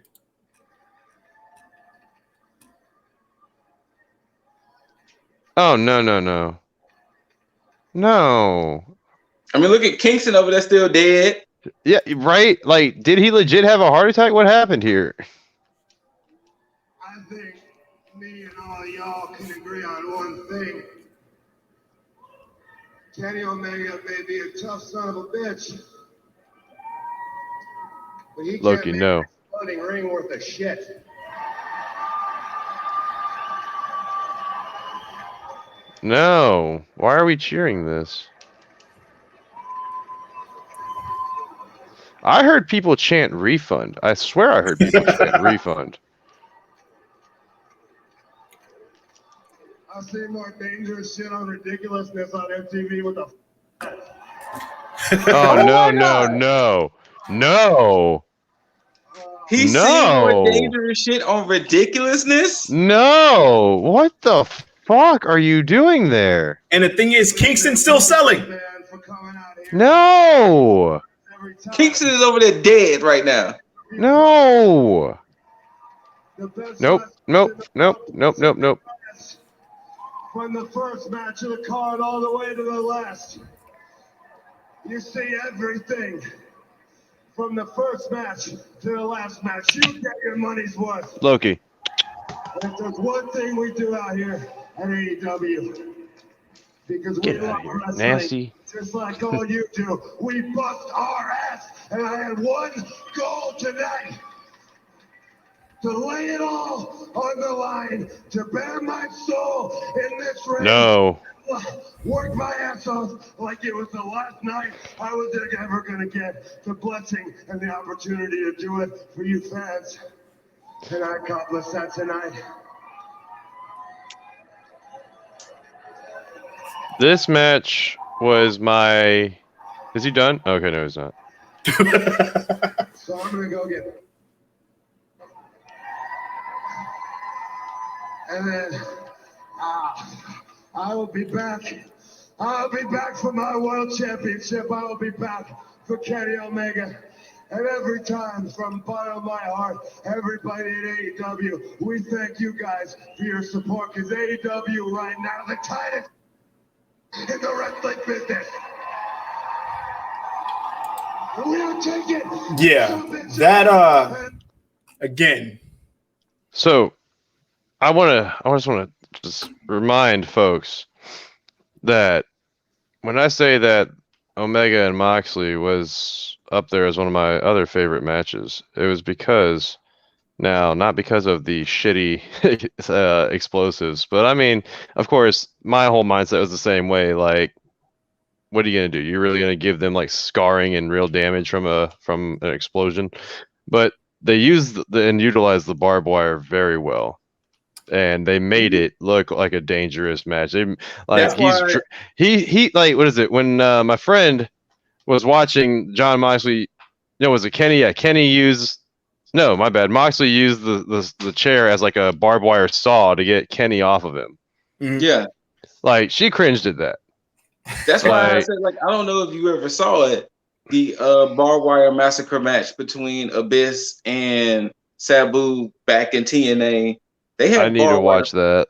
They had barbed wire fucking everywhere, and there were spots to where Sabu was legit stuck. Like his pants, his hair was legitimately stuck in barbed wire.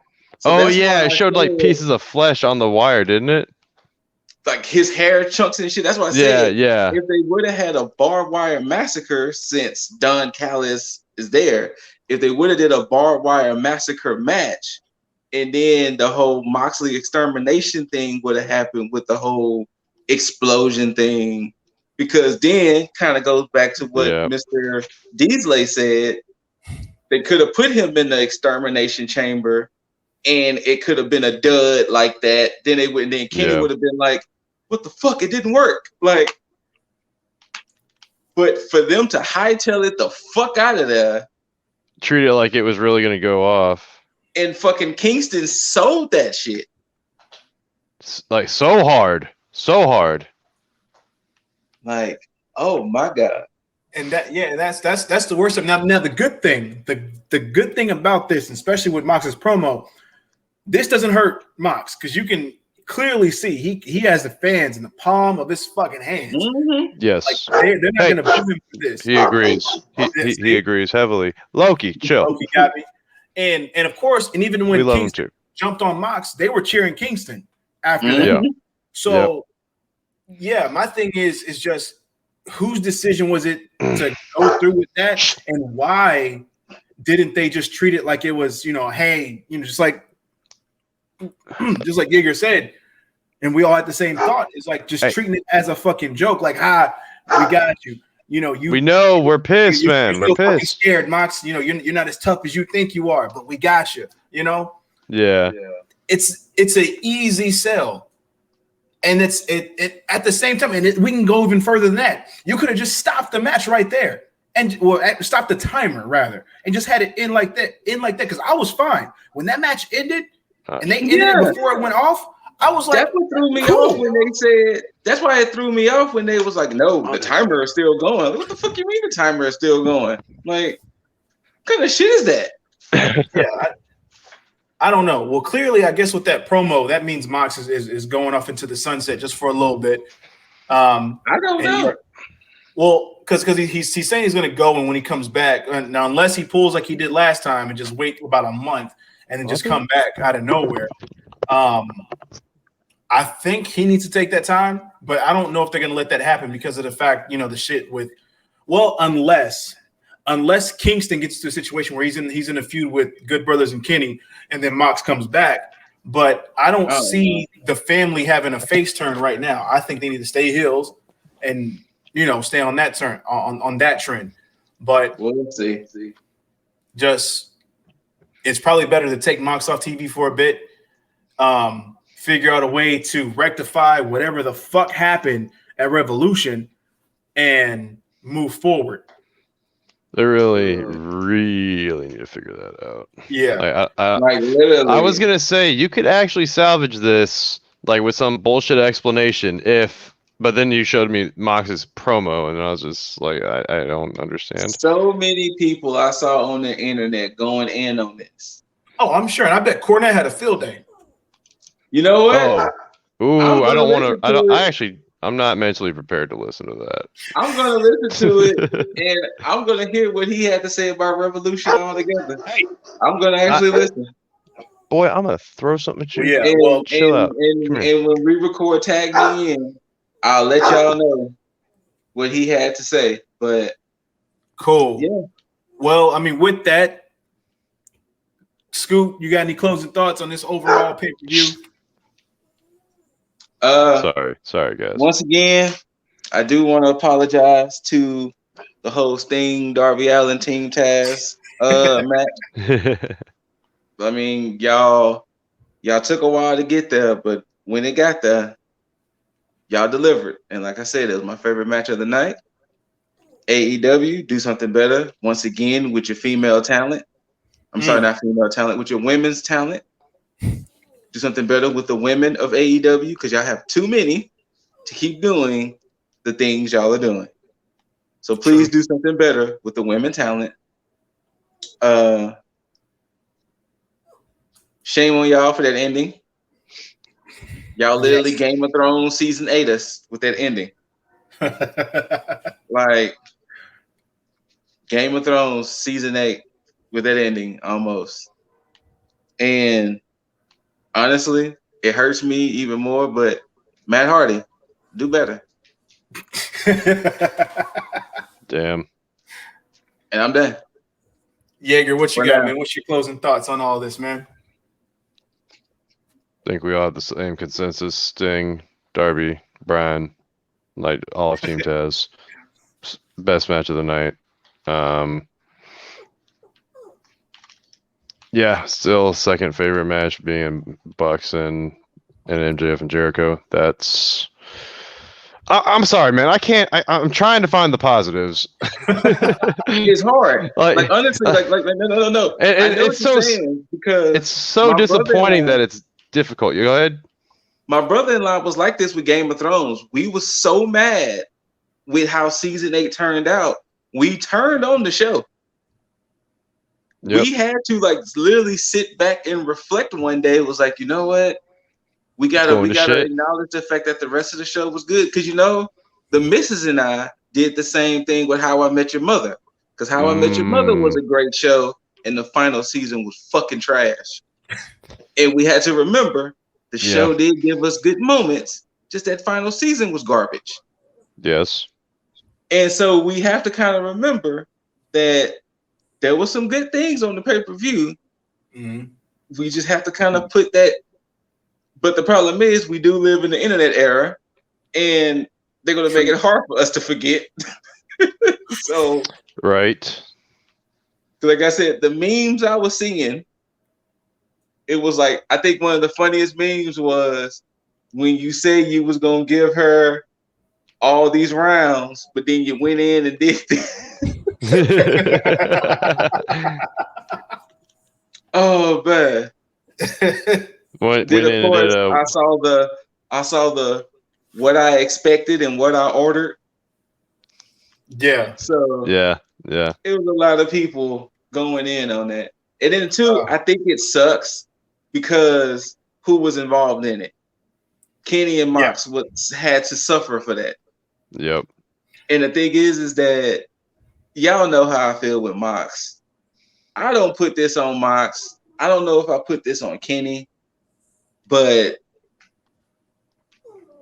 oh my God, that just, like I said before, and I mean it this time, all you AEW purists can't keep talking about WWE too much more if they keep doing shit like this. I agree. Yep. Because that was Bray Wyatt, Seth Rollins level. You know what though? That's why I have to review that match on two separate occasions, or two separate things. Like the match itself, and then the events after. True. Because overall, like you said, Game of Thrones throughout the whole show, great show, but shitty ending. Same way I gotta look at this match, man. It's like a great match, but the ending kind of ruined it, or just gave it a bad taste in your mouth whenever you bring it up. That's true. And, like, this is not going to be. Or go ahead. No, you're good. Oh, I was just going to say, this is going to be exactly like that fucking Survivor Series now. Or, I'm sorry, Hell in a Cell. Where all we're going to remember out of this is, hey, remember the Revolution 2021? Oh, you mean the shit fireworks show? Yeah.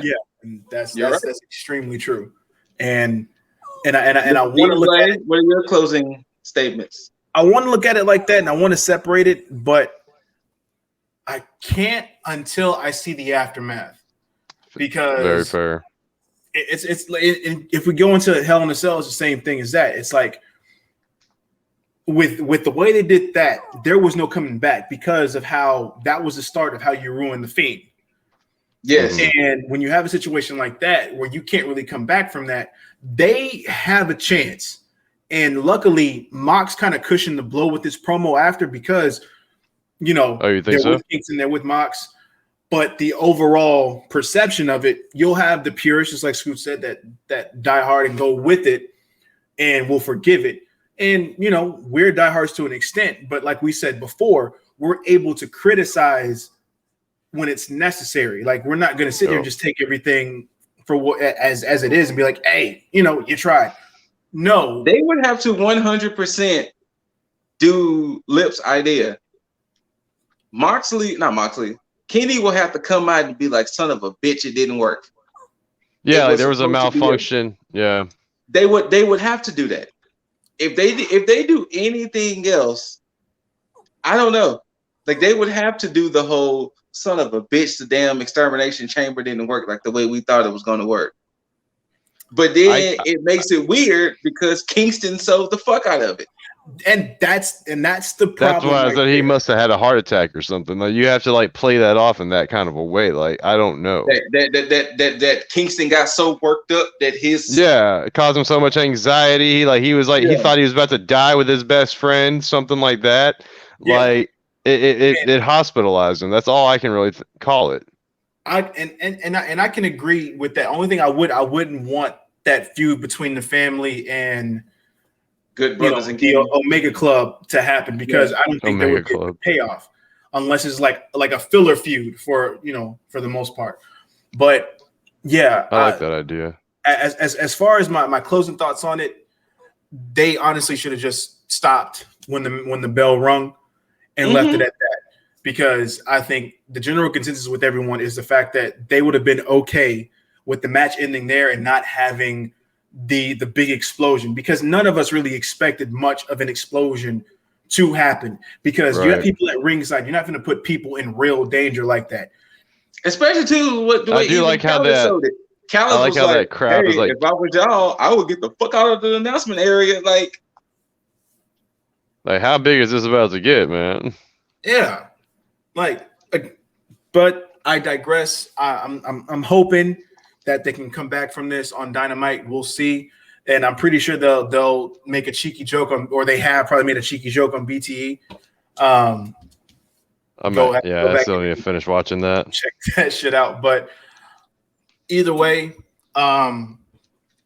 you'll catch us here later this week, right at when we recap both Dynamite and NXT for Wednesday, and we'll give you our overall thoughts. And if something's changed, if something happens within like the world of wrestling between now and that time, I'm sure Scoot will have those headlines and hit us with the news, I'm sure, and we'll recap like that. But until then, as always, well, first off, my bad. I mean, I know you see it scrolling there, but I want to give the guys a chance to let them know you can find us a Scoot. Where can they get all that smoke? Hey, if you want to come find me and you want to talk about how great Revolution was, don't come find me. So if you want to look for me, don't look for me. Like, don't come find me. But it is at the Scooter Ray. But don't come find me if you want to be all like, hey man, Revolution was the greatest pay-per-view in my life. Then you not fuck off. There was a lot of okay matches. There like was literally, one I might really tell good you match. I literally might tell you to fuck off and then maybe block you. Because you need to think about what you done and said. You need to reevaluate your life, is what he's trying to tell you. But at the Scooter Ray, of course, with the Ninja Fam, Less Than Stealthy Ninjas, all one big word, Twitter, Twitch, YouTube, IG, all of that. We stream on the weekends, Friday, Saturday nights. But once again, if you want to come talk to me about how you thought Revolution was great, don't come talk to me. Talk to some other fucking fanboy. Don't talk to me about that shit. Because you know, I done got pissed off. I done got Game of Thrones pissed off all over again. That trash said his Game of Thrones. Y'all go ahead and go. Just keep it going before I get pissed off. Jaeger, where can the ladies of the IWC find you, my friend? Ladies, Shotzi, y'all more than welcome to hit me up on the Xbox or the PlayStations at Jaeger Bombastic. It's right there in the name. Boom. And if you want to hit me on the social medias, it's Instagram, Twitch, the whatnots. It's Himza winning. Oh, it just passed. It's right there. Bam, bam. But just leave my boy Kenny alone. Like, I don't know. They were going through some shit. I don't know why Tony Khan gave the green light on that shitty fireworks display. But we'll see what happens. And of course, Mr. Deasley, what you got? You can find Yo Deasley at all your favorite social media spots, whether that be IG, Twitter, Twitch, TikTok, YouTube, etc., etc. I would plug the positivity shit, but we got a lot of negativity going on, so there's no need to post that shit right now. You know what? If you guys are still salty by tomorrow about this, you know, still in a bad mood, still just not feeling your day, you just need to get you some lifestyle 1-Up and make it all go away. Well, hey, if I didn't say it, then the good old Jaeger said it. So yeah, lifestyle 1-Up, positivity. If AEW left a bad taste in your mouth and you need something to look forward to, just like drink some goddamn water. Goddamn. But as always, we're not gonna leave you without a nice old Too Sweet. Hit it. Bam, bam, bam, bam, always, bam. Until we catch y'all next time, my beautiful mother effers, T.A.G